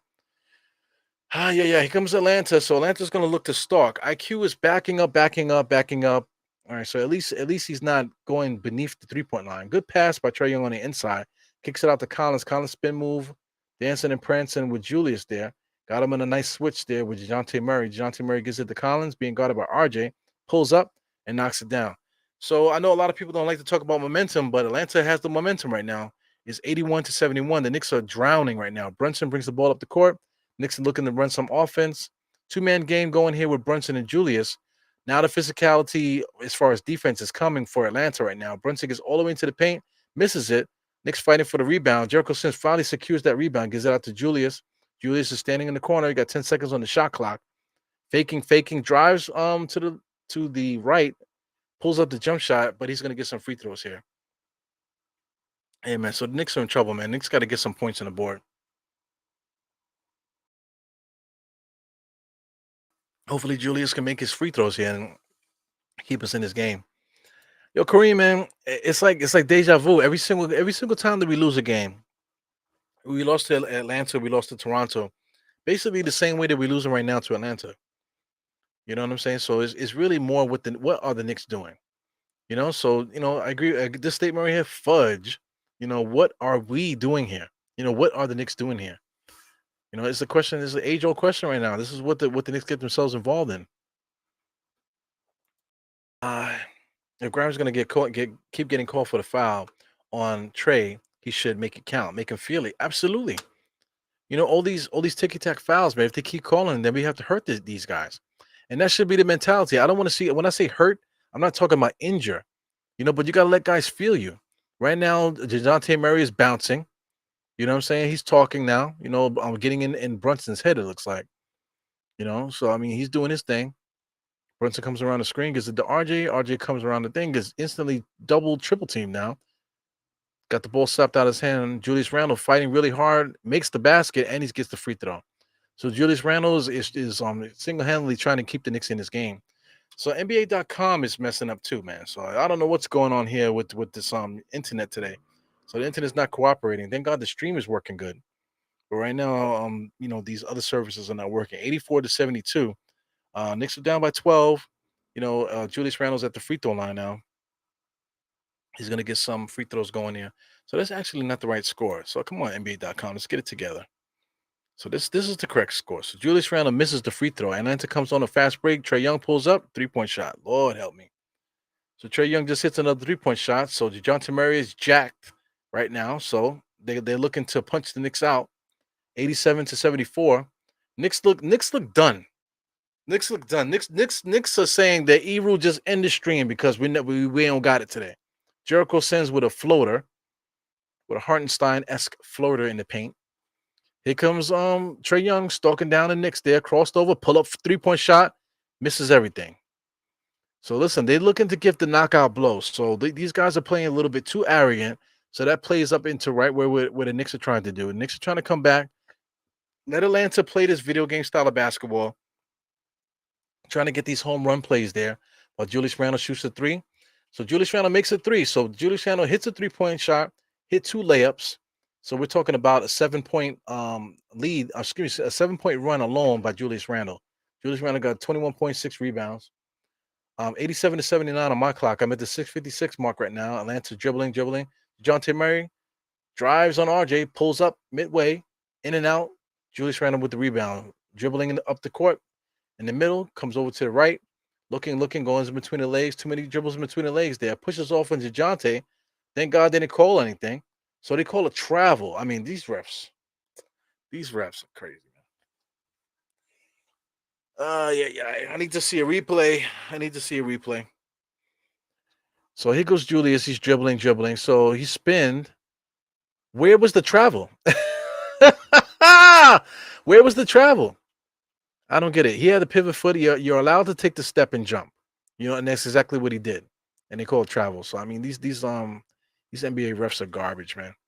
Goes Atlanta. Atlanta's floundering, right? Knicks are now making good defensive plays. There, RJ just got a steal, alley oop to Julius, and gets a dunk. So listen, Julius hit 3 layups and a 3-point shot. So that's basically 9 point alone by Julius Randle to keep us alive in this game right now. So it's 87-81 at the moment. After that Julius Randle dunk. So Gajante gets into the paint, pulls it up, can't make the shot. Offensive rebounds are killing the Knicks. Trae Young got another one. Gives it out to, was that Hunter? Hunter inside to Clint Capella. Good defense by Jericho. Atlanta Hawks are spinning the ball all around there. Trae Young on the inside, nice little floater, knocks it down. So 89-81 right now. I don't know what's up with NBA.com. They're not refreshing the damn score here because they just scored 89 and I just refreshed it and it still says 87. What the hell is going on here? So here goes RJ driving on number 15 all the way to the basket. Gets blocked from behind. Kicks it out to DeJounte. Here he comes. Alley-oop to number 20.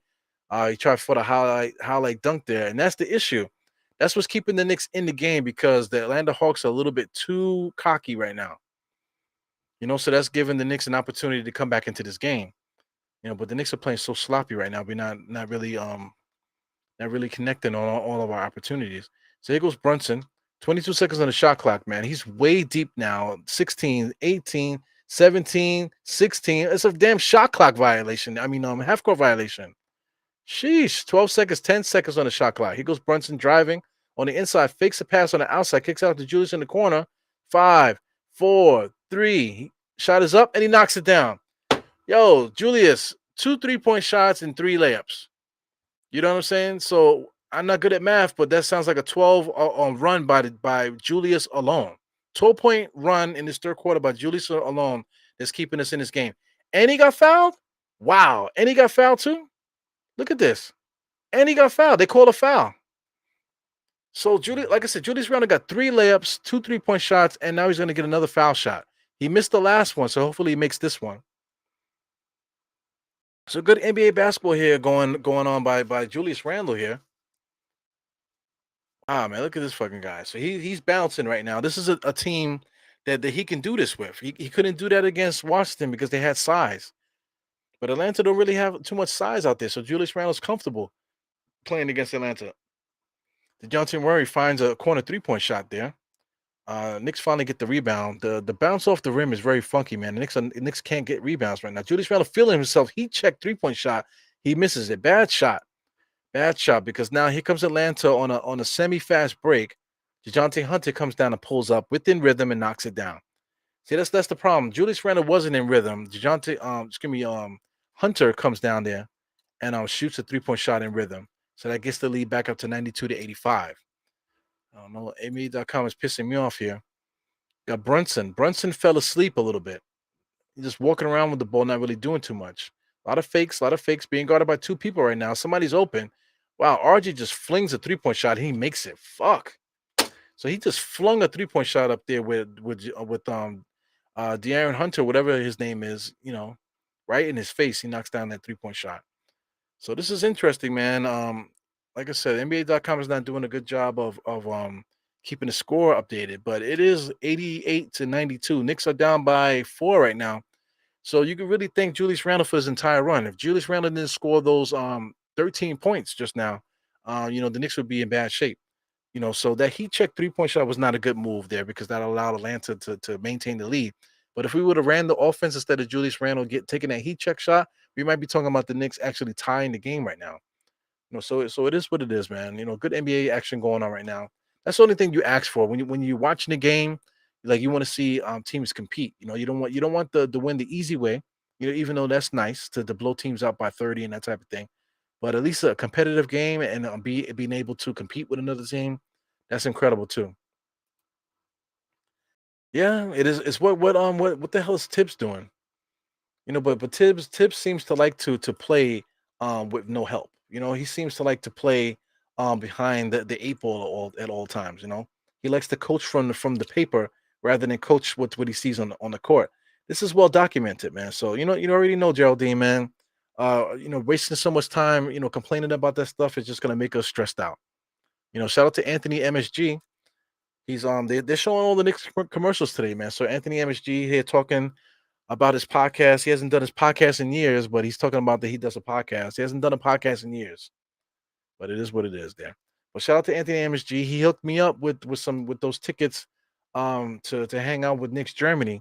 I mean, I did pay for my tickets, but I'm just saying with the opportunity that he, created another ticket for me so I can hang out with the guys, which is incredible, man.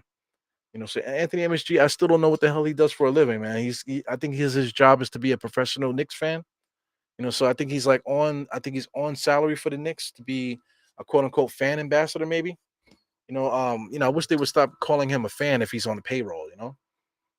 So it is what it is, man. Maybe one day Anthony MSG will come on here and actually talk about that. You know, we'll see what happens.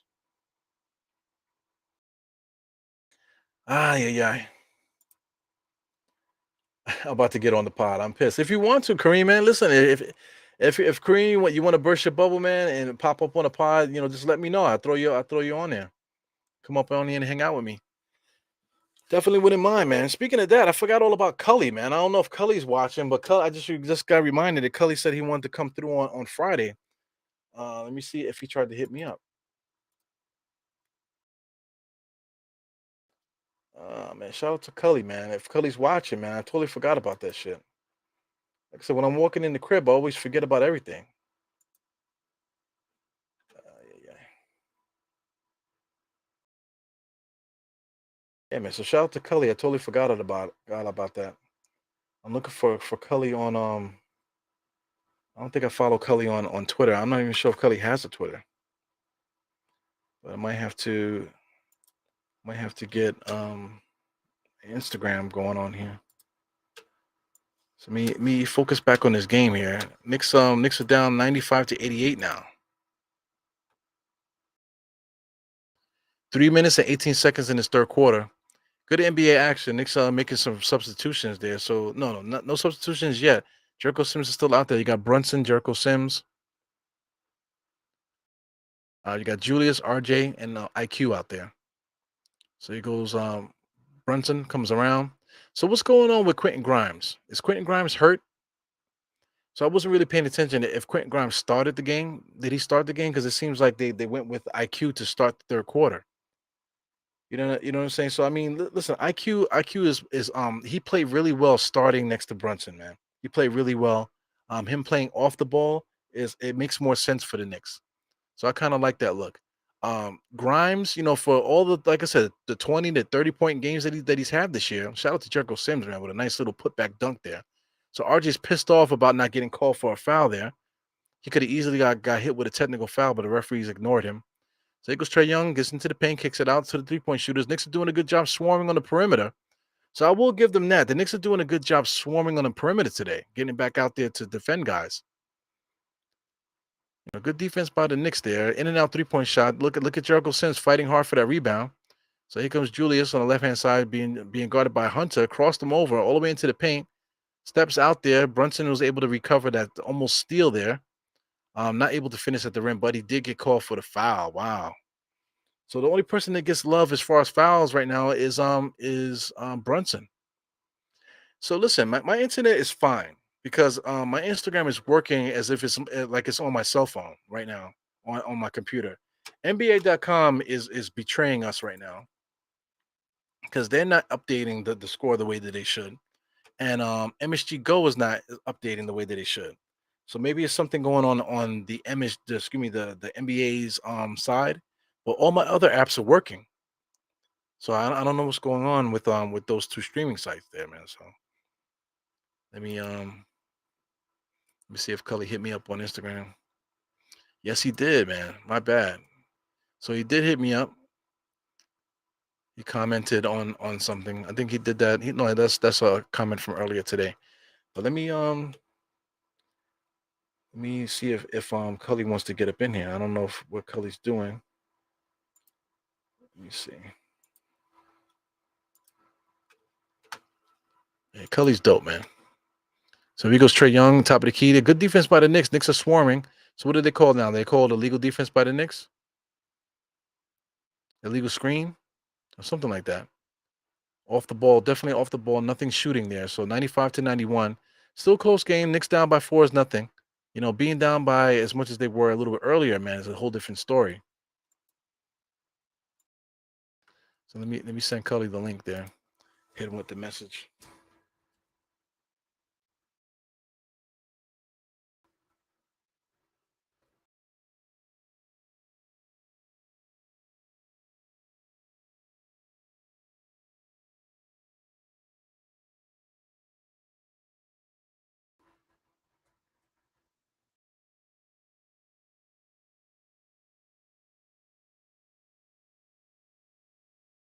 Some typing here, guys. My bad.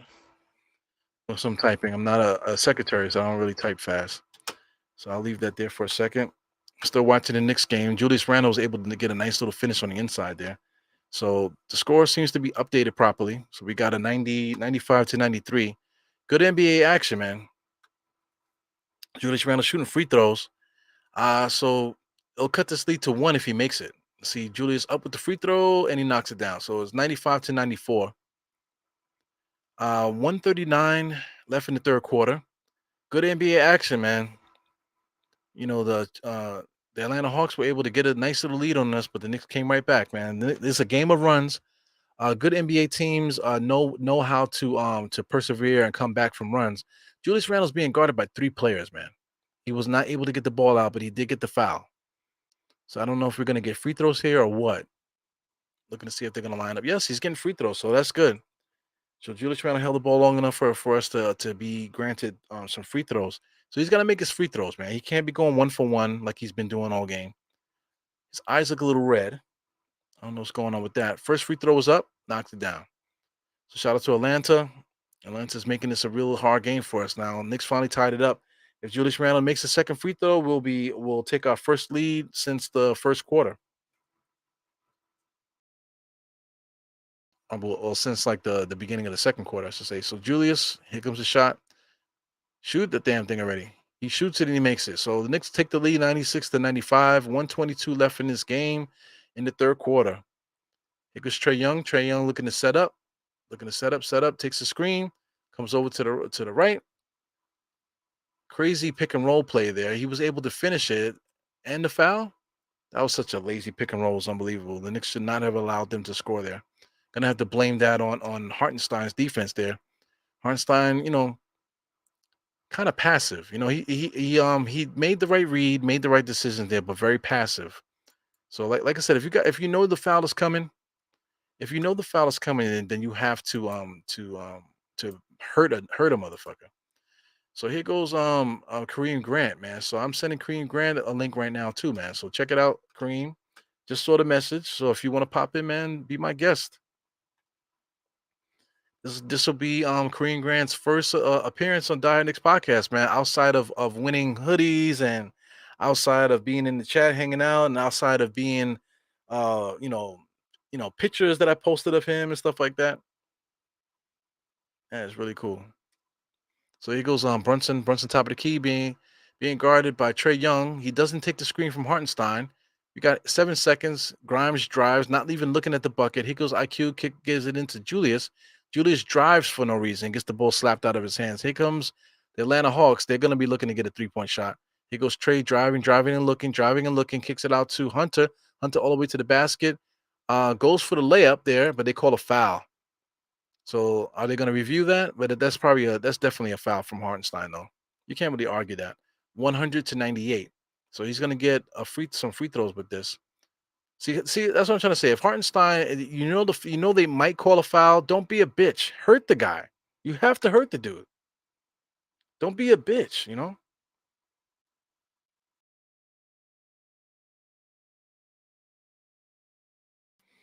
So this is Joe Curry said I noticing that when I play ball I wasn't a scorer, so I never understood you need to be in rhythm. Well, rhythm is like, the shooting is mechanics, so like when you catch the ball, everything is a rhythm. You catch the ball, come down, it's a rhythm, things are a rhythm in basketball. When you dribble, You have to be, you have to be one with the floor, one with the ball, that type of thing. They talk about ball on the string, that type of stuff. All that is basketball rhythm. Having that ESPA with your teammates as far as pick and rolls and things of that nature. You got to have that rhythm. So that's what it is. The rhythm of you can adopt that to life too. You got to have a rhythm. Sometimes you catch yourself in a rhythm in life and good things happen. So it is what it is. This guy Hartenstein, man, he's frustrated by being a bitch. You know what I'm saying? Not playing tough, not playing hard. And this is what you deal with, man. If you're gonna leave it up to the referees, just lean back and like whatever, then you leave it up to referees to make a decision. So listen, if you know the referees might call that foul, then you need to break somebody's back. Make them make the call. Then you know what I'm saying. Don't cry if they make a call on you, and now you have to not really deal with the fact that, oh my god, they keep calling a foul on me. No, deal with the fact that you playing like you playing soft right now. So Gucci Mane is making the call right now. I can't hear it. So he's talking a lot there. So I don't know what the hell these guys are talking about. He goes Della Music, man. Salute to my brother here. Very cool guy here, man. My man Della Music, man. Della Music 50. In the early from work, haven't caught you in a while. Yeah, man. I appreciate you. I think he was watching the other day. Yeah, man. So definitely, thanks for coming in here, man. Really cool guy, man. Good hanging out with you out there in Washington. So Grimes is in foul trouble. I get that. But two early fouls, man. This is the third quarter. That shouldn't matter. Knicks in trouble, man. Knicks need some creators. We don't have no creators. That's the problem. We just got Julius and Brunson. RG does a little bit, but we just don't have enough. We need like these teams like Atlanta. They have plenty of guys that can create their own shot. They're not necessarily all-star caliber players or anything like that. They're just guys that have the ability to create a shot. So the Knicks don't have guys that can create shots. We have a lot of guys that are afraid to shoot. I know that Grimes and these guys. All these guys are afraid to shoot. Yeah, but Obi Toppin is soft as a Twinkie filling, man. This guy Hartenstein is playing soft, and Obi Toppin is worse. Obi Toppin has not shown the ability to drive. Doesn't Haven't shown the ability to show his game. He just wants to stand in the corner and do what Tom Thibodeau says.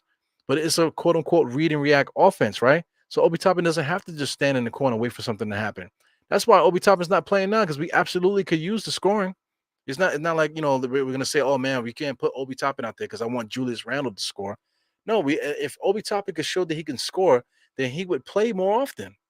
It might not just be for Julius. It might be for him to play the small forward spot next to Julius if he can show that he can create offense. Then you can play RJ at the two, and then that just adds an extra score to the squad. So I mean, there is a position out there. There is a point of attack for him, to be able to contribute to this basketball game. But I mean, it's up to him to do that. You can't say that the Tom Thibodeau's holding him back or anything like that. He gets the ball in position to make plays, and he just doesn't. Yeah, man, this is reminding me of that Toronto game. The Knicks didn't get no fouls that game, and Toronto was getting everything. So this is reminding. But the thing about that is that we're playing in Atlanta, so I get it. Here goes Hunter, just walks into a 3-point shot, no good.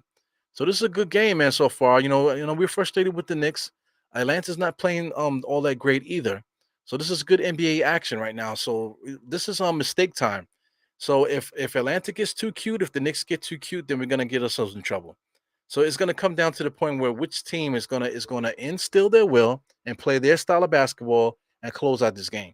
So the chances are, as the Knicks, we have a better defense than them. We should be able to win if we play our style of basketball. If we get into the two-man game and stuff like that, where not RJ, with Julius and Brunson are just going one-on-one and we're not moving the ball and the defense is not clicking the way that it needs to, then we're gonna lose. Atlanta's gonna look to play hero ball and try to shove the ball down our throats. It is what it is, man. Entering the third quarter, that's what Atlanta's gonna try to do. Every team like that, they're going to try to push the Knicks out. They're going to try to get the 3-point shots up. DeJounte's going to try to take over. Trey's going to try to take over. That's how they're going to win. Guys like Collins and Hunter hitting those corner threes and that type of thing. That's how they're going to win. How the Knicks are going to win is that we play tough defense and we just play Knicks style of basketball.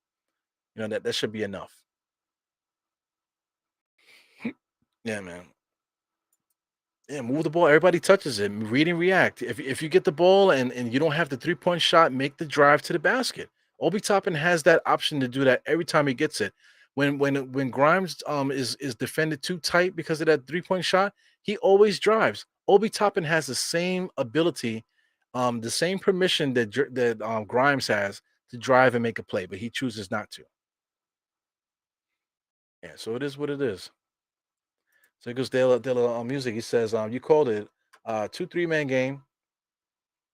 No one else know what the ball feel like. Yeah, man. Yo, I haven't shot the basketball in a while. Like I said, I'm really into my workouts right now. I've been working out just like 17 straight days, I think. So, like I said, for those that follow me, man, I've been working out. My idea is to work out every day, no day off for 8 weeks. So far, so good. You know, I got regular soreness. I don't have any stress issues or anything like that.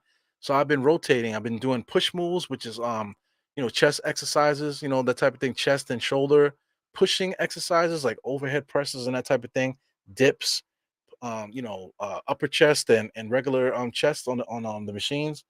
Then I'll do a pull day, which is everything pulling towards my body, which is consists of assisted pull-ups. We got lat pull down machines.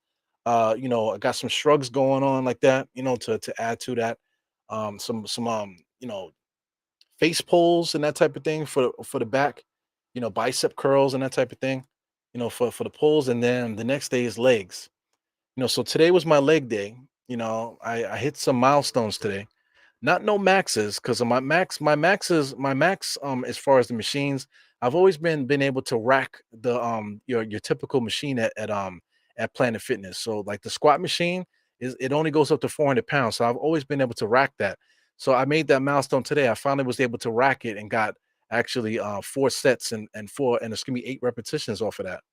As far as the regular leg press machine where you put plates on it, I put 12 plates on it. There's 6 plates on each side. So that's not my max either. My max is a little bit more than that, but I'm getting close to my max. So I'm thinking I'm gonna hit my max either next week or the week after. I'm thinking next week. I think next week I might actually get close to my max on the freaking sled, man. So that's very interesting. Very very trying hard. Also too the chest machine, I got it up to 205 for 4 sets and 8 repetitions last week. So tomorrow I'm gonna try to get it up to 225 to see if I can get 225 on the machine. The machine is way different than free weights. I know that. So I'm just giving you guys my workout thing here while the Knicks are trying to figure out what they're gonna do. Knicks is still down by 4 as RJ makes a beautiful shot there in the paint there. Wasn't able to finish that. But I like that. I like him, RJ gets into the spot so easily. It's just about him finishing. But he's been finishing, up until this point, man. So him missing that shot, I'm okay with it because it still was a great shot. Knicks are playing good defense, man. He got Bogdan and was able to get free for the 3-point shot. He misses it though. So RJ with the rebound. Here comes the Knicks coming down the court here. Got Hartenstein out there. Obi's out there. You got IQ and RJ. So RJ has the ball. He takes a screen from Hartenstein. Not really the best screen there. Spin move for RJ. Kicks it out to Obi in the corner. Obi right on cue. Slaps it out by Hartenstein. Gets it to IQ. IQ back to Deuce. Deuce pulls up for the top of the key 3-point shot. He misses that. So Atlanta Hawks are missing some key shots that's going to push the Knicks ahead. I mean, push the Knicks further down. And the Knicks are missing their shots to try to get the lead back.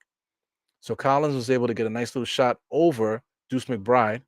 So it looks like the Knicks are going to call a timeout. So a good timeout by Tom Thibodeau here to stop the bleeding.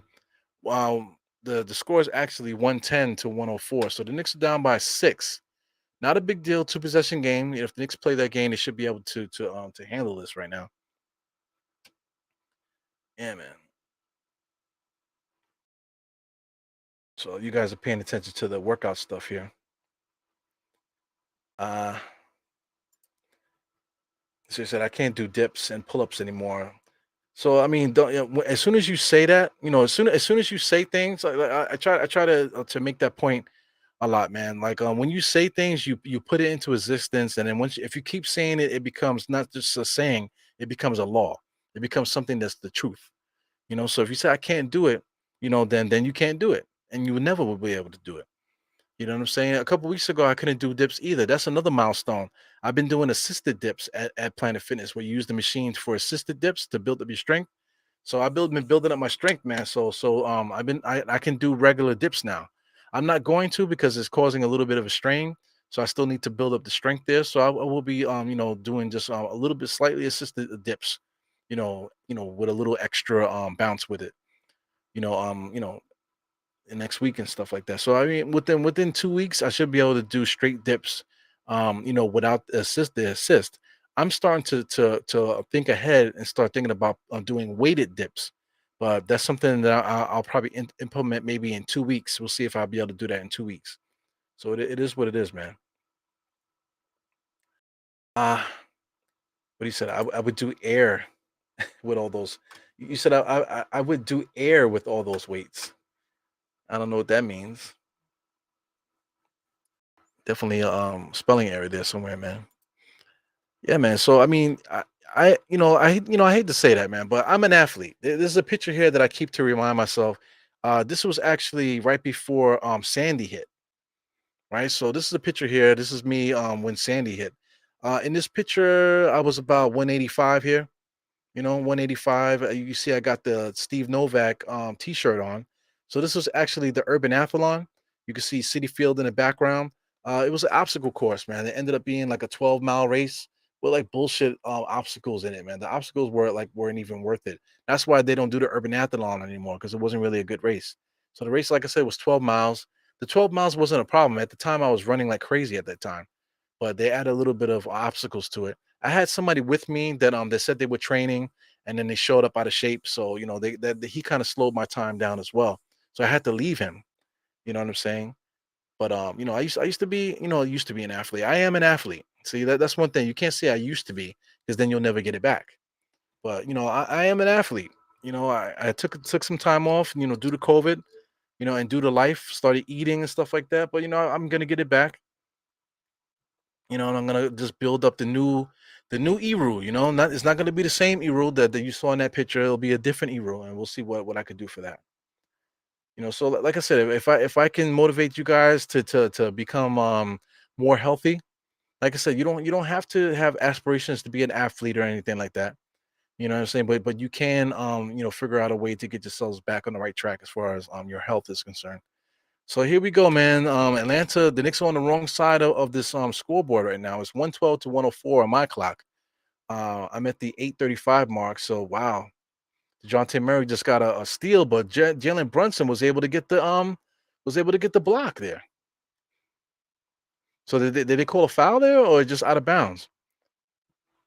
Good steal by DeJounte, but shout out to Brunson for not giving up.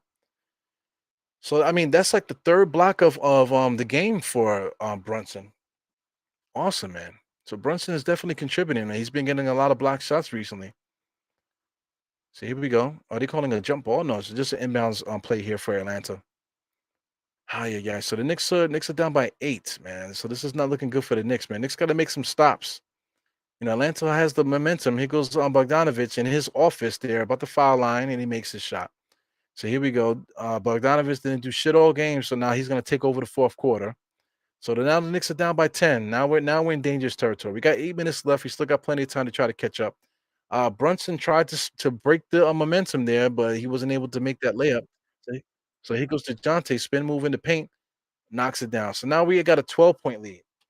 So I got to see who's this here. Oh, this is Mr. Kareem Grant. What's good, Kareem? Yo, Yeah, man. can So you hear welcome me? to the pod. Is this your first time doing a live? Yes, it is. Look at this shit right here. I love it. He's bust So my so cherry. what's that? He's bust my cherry.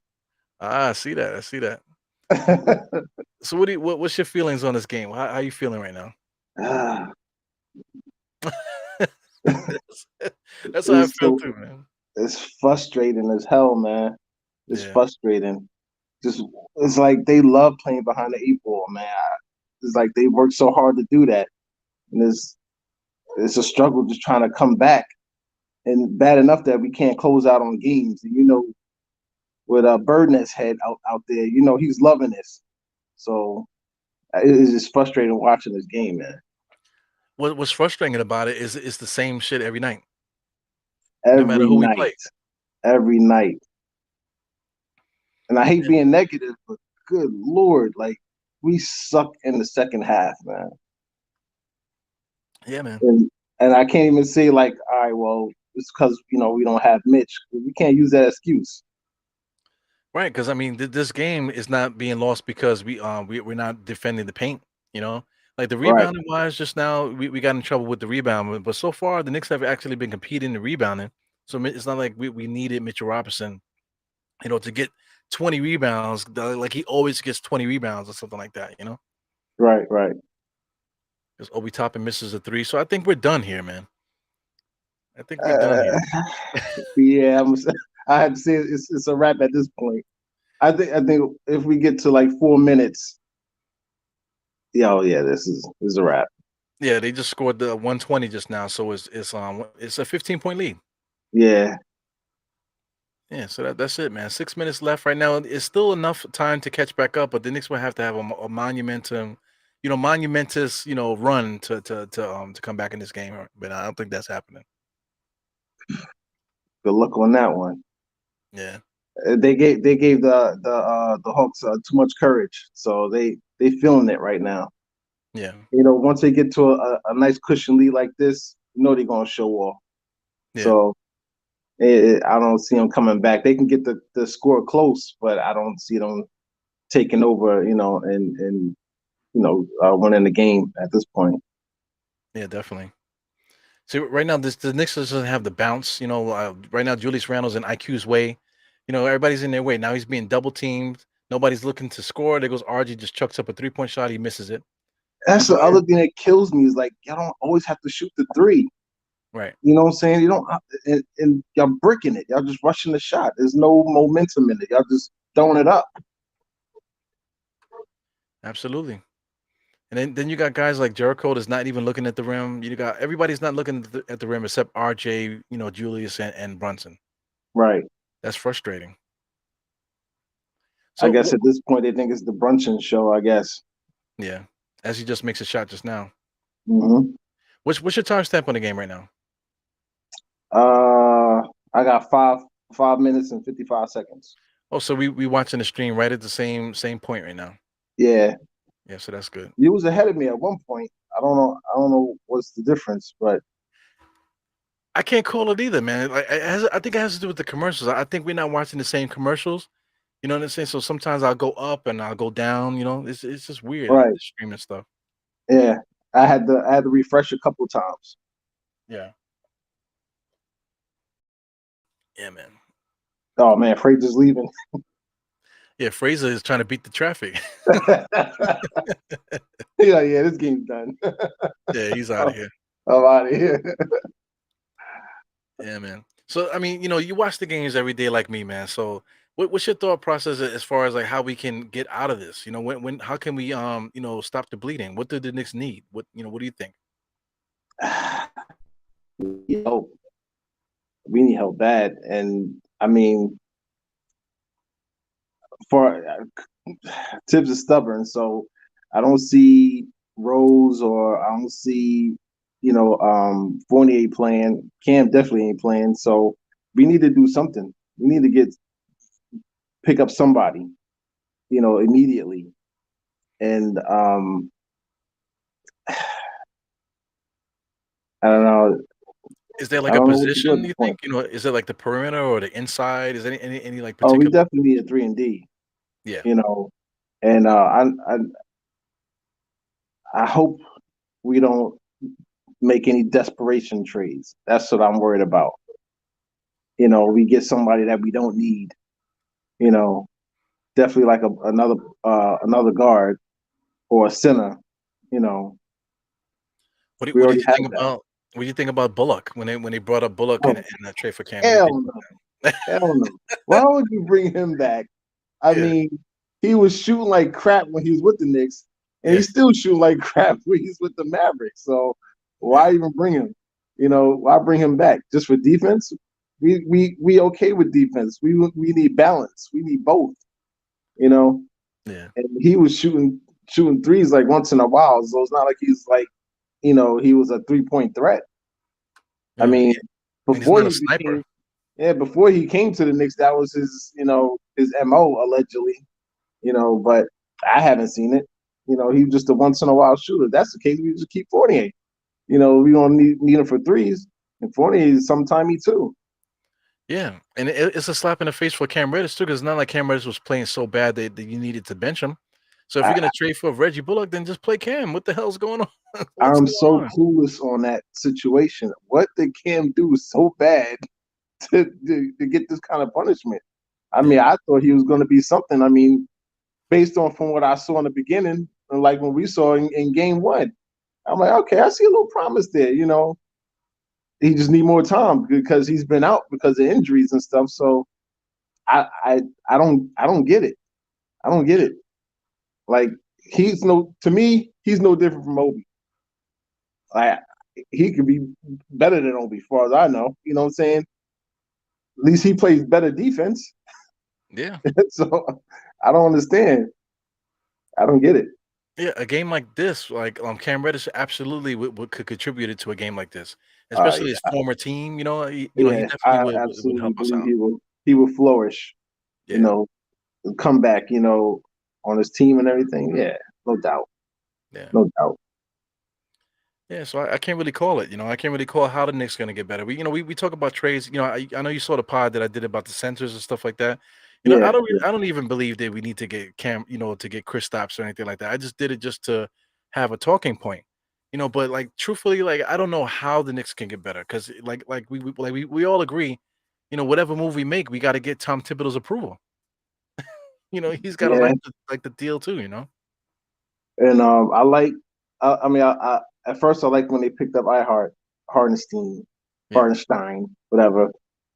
I thought he was going to be something based on from what I saw when he was in with the Clippers. But it's like right. now it's like he's trying to make him like Mitch. So it's Yeah. like, I, what happened? I thought he was going to be that balance that we need. He was like the opposite of Mitch, and I don't really see it that much. Well, we went away from his strengths too, because he's supposed to be like a good passer. We had him kind of He's like in a supposed to be high the post. playmaker, Yeah, right? And I don't see it. yeah, He's we like got away from it. fumbling and he's getting a lot of foul trouble. Is like he scores rarely. You know, I when was the last time he shot a three? So Yeah, in what weeks, happened he to hasn't all shot that? a three in weeks. Yeah. So, but I also agree that you know with if you add the time up between him and Simmons, it's like almost similar to Mitch. So that's why I said we can't really use the excuse about Mitch not being in the game. You know, because we still got both of them. Right. Just I don't know. I think Sims need more time. More playing time. Yeah. I see a lot of promise in Sims. He just needs to score. If he starts scoring, he'll be a problem. Yeah, definitely. He reminds me of what's his name, Brian Grant. I don't know if you remember him. He used to play for Miami a little bit, Yeah, play for it's Sacramento. funny. It's funny you should say that because back then when I had my dreads, they used to call me that. He used to call you Brian Grant. Like no relation. Yes, I think me and you are like variants of each other, man. Because you don't really eat meat like that. You don't drink no more. You used to have dreads. I used to have dreads too. So I think we like variants of each other. Right? Yeah, Yeah, no doubt. man. Yeah. Brian Grant. I like Brian Grant. He was a workhorse. You Yeah. know. Well, I mean, I'm not paying attention to the chat, man, but guys are definitely talking in the chat. I see a lot of conversations in here. Shout out to Jackal. Jackal comes in here and gives good content sometimes. Uh, Shout out to Dela Music. It just dropped 50. Just dropped. Oh, I thought it was 50. I'm about to pass out. But he dropped 49, 4.99 up on there. He said, "Our Knicks are where careers." Yeah, yeah. You remember I see Dela, how right? Jarrell need to get up on in here, man.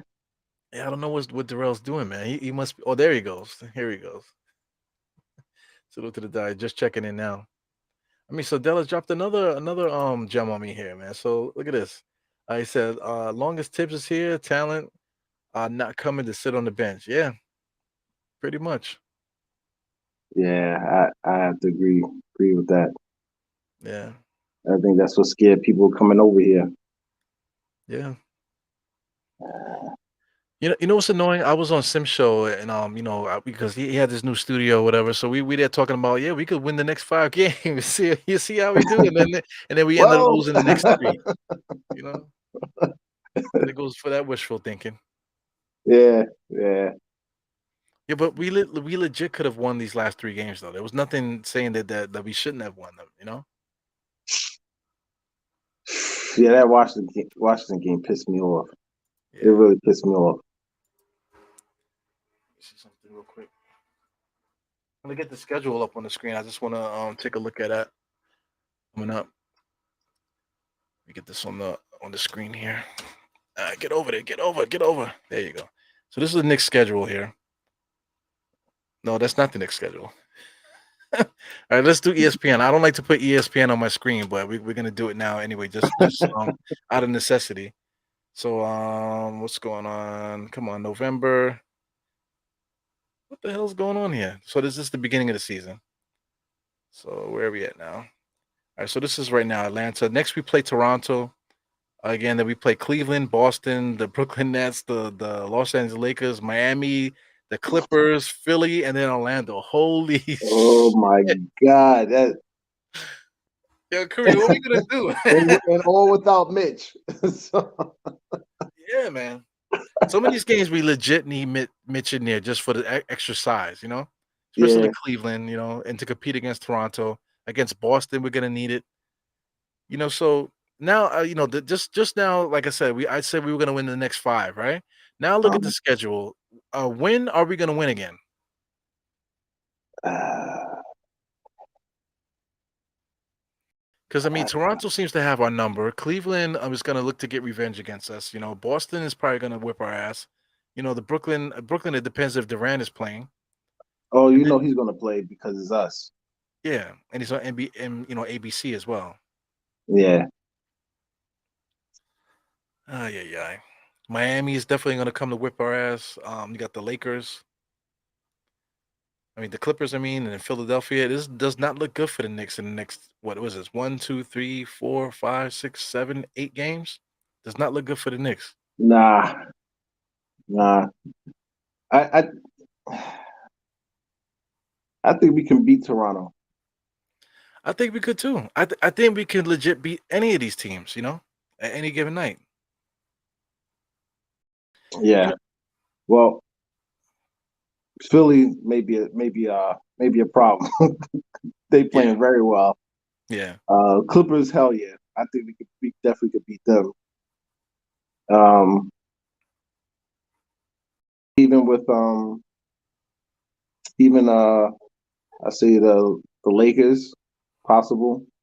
yeah. Boston, maybe. We're on TV too, man. So I mean, we're gonna have to deal with Kenny and Shaq and Barkley, talking shit about our team because we're actually we're floundering right now. So Yeah, I ignore them. I can't tolerate them. yeah, but it's gonna be tough having to deal with them 3 straight games, man. That's gonna be Yeah. tough.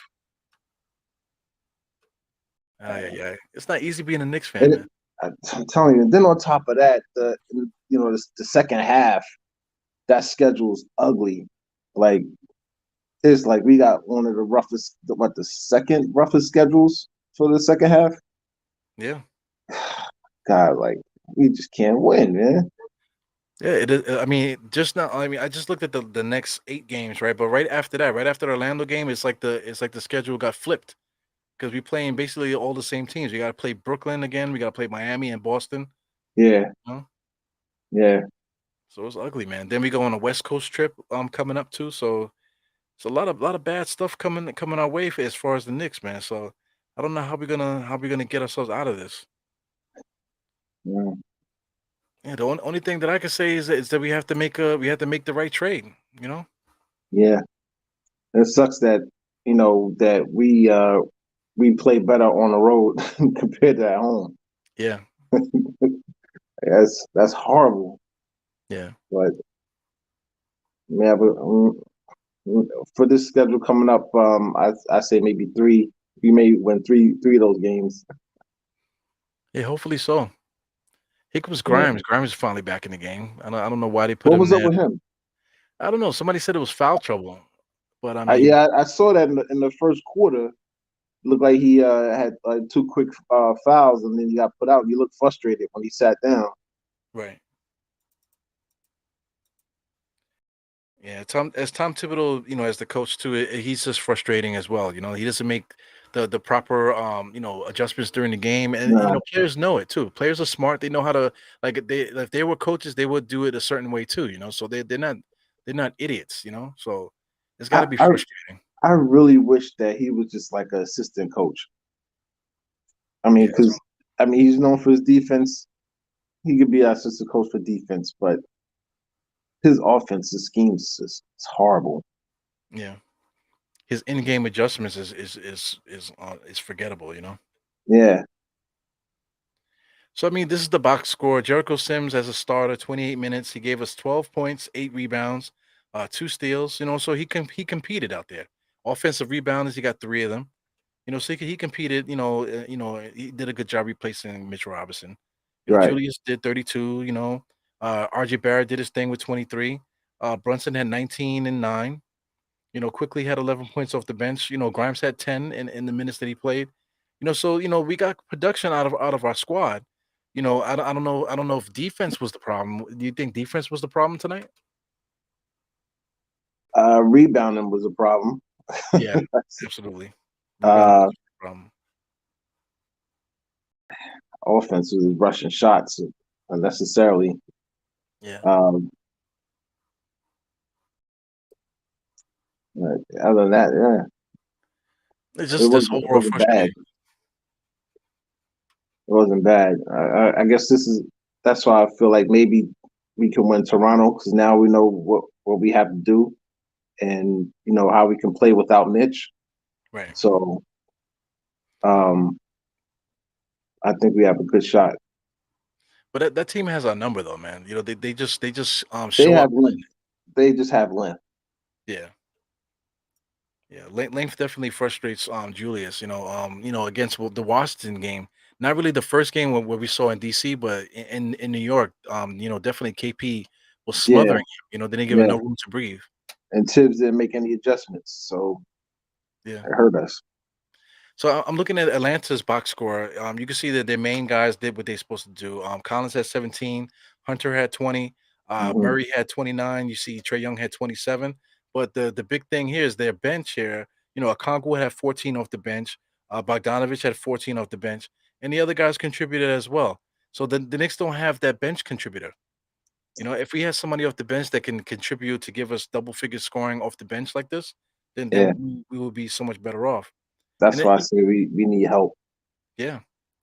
Even Atlanta has that extra starter. See, Hunter and Collins and DeJounte Murray and Trey Young, that's an extra starter in there that can score. We don't have that. Hmm. So that's to me that's the difference of this game. That's the reason why we lost because we don't have that extra. Other teams have that little bit of extra. We just don't have that. And it's like right now, it's like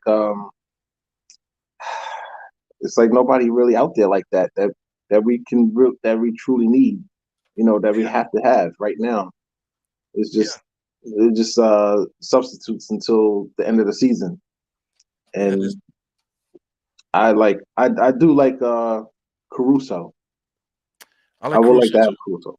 Yeah, Coming off the bench, he provides offense and he plays defense. You know, but let you me can take a scratch look at. for it. I'm gonna take a look at their last game there and see what Caruso did at the last game. Come on, guys. Here goes the box score. I just want to see what Caruso did the last game. Caruso 1 for 4, 25%. But he does him scoring is not really it. It's just the way what else he brings to the game, the intelligence, the defense. Right. You see I think he had 3 blocks. Yeah, man, Mm. he had 3 blocks. I think he had as I say 4 steals, 3 blocks, 4 steals, 3 assists, 3 rebounds. Come on, man.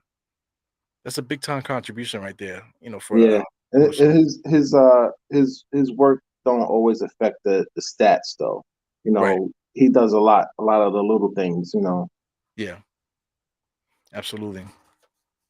and he's tall too. He can contribute, that way. Hmm. Being an extra ball handler. I can imagine him playing with Brunson. At times. Yeah. How tall is he? I think I off the head. I think he's like 6'4". Let me see now. What does it say? Because I could see him switching from the two to the three. Well, he's 6'5". They got him listed 6'5", Mm. and he's still young too. 28 years old. He's still pretty young. Even though he looked older. Yeah, he looks crazy, man. The reverse Benjamin Button. Yeah, for real, man. But he's a cool dude too, man. I've seen interviews, see him talk. He's definitely like probably gonna be a future coach. One of those type of guys. Yeah, yeah, Yeah, so that's somebody definitely on the radar for me too. If we can pluck him off the Bulls roster, that'd be dope. But the problem with that is that if you look at the standings, like the Bulls look like they still competing for the playoffs and stuff. They're right now in the play-in 21 and 24. Within the week, the Knicks and the Chicago Bulls could be reversed. We could be in the 10th spot and they could be in the 7th spot. yeah, You know, yeah. I think they just at that point now with it. They don't know what they want to do. If they're gonna, I don't know if they're tanking or not, but they have the ability to be in the playoffs rather Mhm. than play in. I mean, they have it. It's just I don't know what's wrong with them besides not having Ball on the team Right? because he's hurt. Yeah, they probably need to do like a lateral trade. Something like nothing to add to the team, whatever. Really, just something to like really just maybe alleviate pressure or open up another opportunity for someone else. Yeah, Something take lateral. Rose. Take Rose. Yeah, take Derrick Rose, right? Yeah, man. If we could take that $14 million and turn it into something else, that would be beneficial, man. Same thing with Fournier. Fournier makes $18 million, man. If we can substitute God, that salary, come on. just thinking about that. Like, what was he thinking about giving him all that money? Like, Yeah. I don't know. I don't know what was they thinking about when they gave him that contract? Like, I Well, don't know. it was him and Kemba Walker. They looked at how they played in Boston. They played really well together in Boston. So they was hoping that they would come to the Knicks and do the same thing, and the Knicks really miscalculated that. So maybe they just saw what they saw and saw that FIBA Fournier, and it's like, oh, we gotta have him. We gotta give him a contract.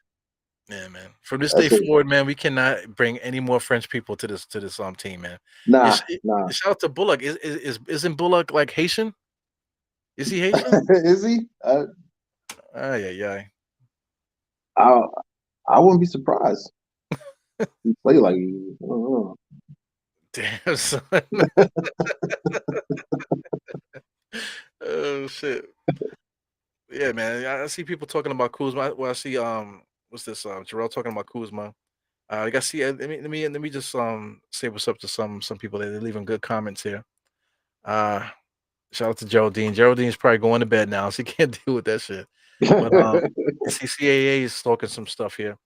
Uh, no, he said we have no chance without Mitchell Robinson on defense. Let's see what he's saying here. He says, keep the picks, don't trade for number one, hold on to Fournier, and just wait until it expires. Damn, he's still under contract Man, for two he's more got years. another year, right? I think two more. Oh, two more. Damn. Yeah. Instead of bringing more money back, trade Randall and give him the opportunity to play a playoff. But we are a playoff team, though. I wanna play to win. I'm It's tired like of we're like, right there. We're right yeah. there. Yeah, man. I We I just rather see what we can do as far as like getting some more people to contribute to what Tom Thibodeau wants to do, and then just go from there. The Kuzma thing is good too, man. But I'm looking at the record here. he The, want the money. yeah, he's a free agent next year.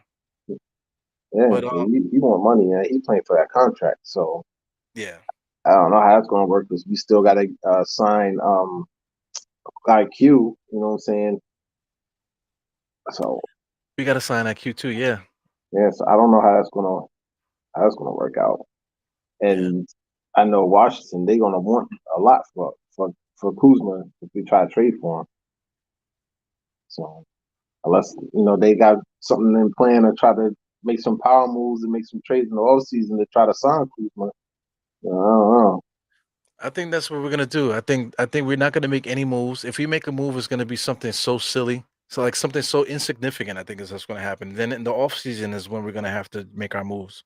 Yeah, I think that's what's gonna happen. That that's sad hurts me that it's sad that we had no confidence in our front office because we're making these ridiculous moves and like just make a straight power move instead of making these little small switch ups to every make though. a move that makes sense. Right. At this point, man, I just want them to throw a grenade on the whole thing. Just blah, just blow the whole shit up just to give us a different set of cards, you know? Yeah, That's what I'm yeah. thinking about. Because I'm tired of looking at the same product every single night. Because I really enjoy doing the watch alongs, man. But having to call the same game every single night is becoming like really, really, really annoying. Yeah, it's like Groundhog's Day. Yeah, definitely. So this is cool, man. You finally came on the show, man. You're natural. I don't know if you noticed that. Nah, nah. You have a great It's angle crazy too. because I always get told I'm an introvert. So I mean, you're doing a good job, man. You know what I'm saying? Like right now, this is your first time you popped on. Were you using your phone or a computer? I'm on my phone while I'm looking on my computer. There you look, freaking professional. You're a professional podcaster right now, man. So listen, man. Anytime you're available, man. If you feel like doing it again, just hit me up. You're welcome anytime to come through and hang out with me, man. Oh, no doubt, man, no Yeah, I've been doubt. trying to get you to come on here for the longest time, but Yeah, I'm shy. Yeah, man. It is what it is. This is definitely a weird thing. It's not for everybody, but I like I enjoy it. I enjoy Yeah, it. Meeting fans. I'm so happy to meet you. We met a few times. We actually went to other states to hang out and watch the Knicks too, man. yeah, So man. Yeah, we got one more to go. We got I'm hoping I can go to the Charlotte game. I'll yeah, definitely do that. You know, yeah. I think the Knicks play Charlotte at home though. I think that we don't play away anymore with Charlotte. at home. Yeah. But Sim is trying to do a get together for the 24th to play against DC again. I don't know if I'll be able to make that. I really have to put in some work with the wife. I think I'm running out of my pills. Actually, I got a bunch of them, so I should be good. You know what I'm saying? But we'll see what Yeah, happens with that. yeah, man. I'll see what I can do. I gotta check my schedule on that because I figure out what day that's on. I hope that's a Friday. Yeah, I think it's a Friday again. Yeah, make sure I don't have any plans. Yeah, no doubt. All So right, Mr. Cream, man. Really appreciate you coming in here, man. This is good, man. See, Jarrell just realized that that's you on the screen there. He just popped this. Yeah, Kareem. Yeah, but definitely, man. El Matrix, shout out to El Matrix, shout out to everybody in the chat. CA Mafia always contributes well, man. But we out of here. I know you got so much more to say and stuff like that. But we definitely pop in here. What day is today? Today's Friday, tomorrow Saturday. You won't see me tomorrow probably, but the Knicks, I think they play Sunday, right? What's the yeah, they play Sunday. yeah, the Knicks play Sunday. So, you see me for the watching on Sunday. Uh let me see the schedule here. I Hey, hate this Gerald, you see what I'm NBA.com shit. wearing? Got that Giants. Yeah, big time. So, well, before we get out of here, what's your thoughts on the Giants? You think we're gonna win, man, against Philly? Uh, I made a bet at work, so I bet the Giants gonna win. So I'm praying he win. How much did you bet? Oh, we do lunch. I don't do money. Okay, you did lunch. Okay, that's what's up. Yeah, What's the yeah. what's for lunch though? It's whatever they pick. So, um, uh, I hope that they win because, like I said, I live in Delaware, so I'm around a bunch of Eagle fans, and that's all I hear all day, every day. So they like real cocky. So Right. I'm hoping that they can pull off this win. That'd be so much. Oh my God, that'd be great. I Uh, love to come to work on Monday because I'm already preparing to take the day off if they lose.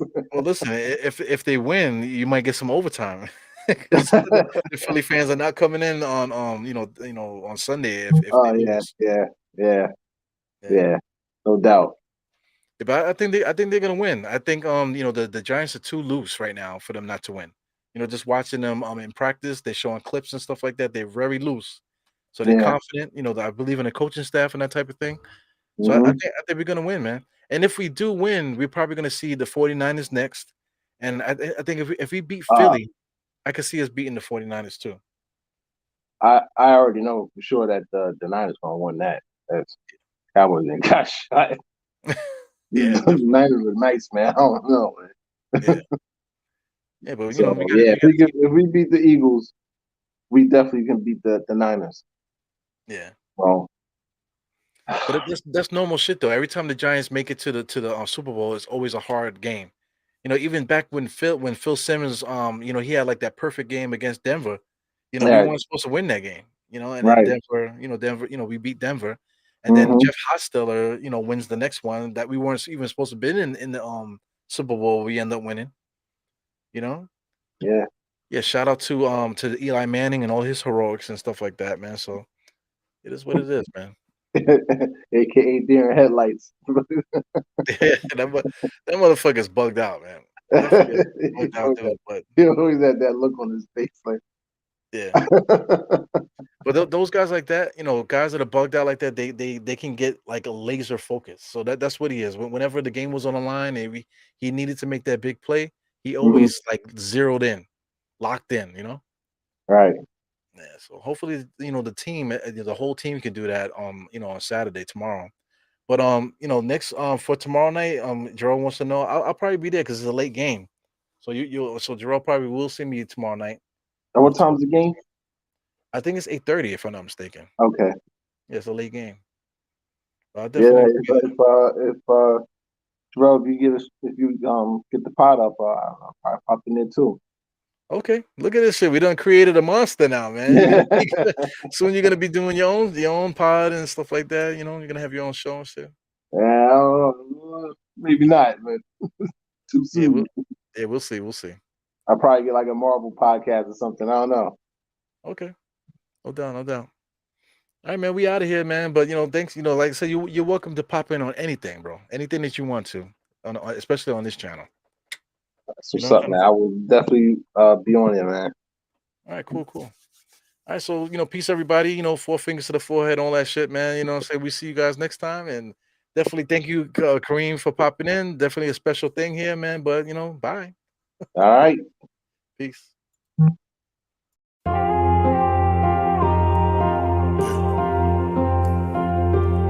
Eru, I see you. Die hard. Trap. We gonna do this one the right way.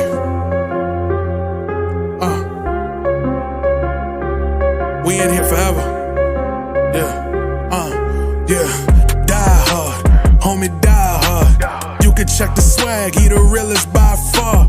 Swimming in that blue and orange, he the lifeguard.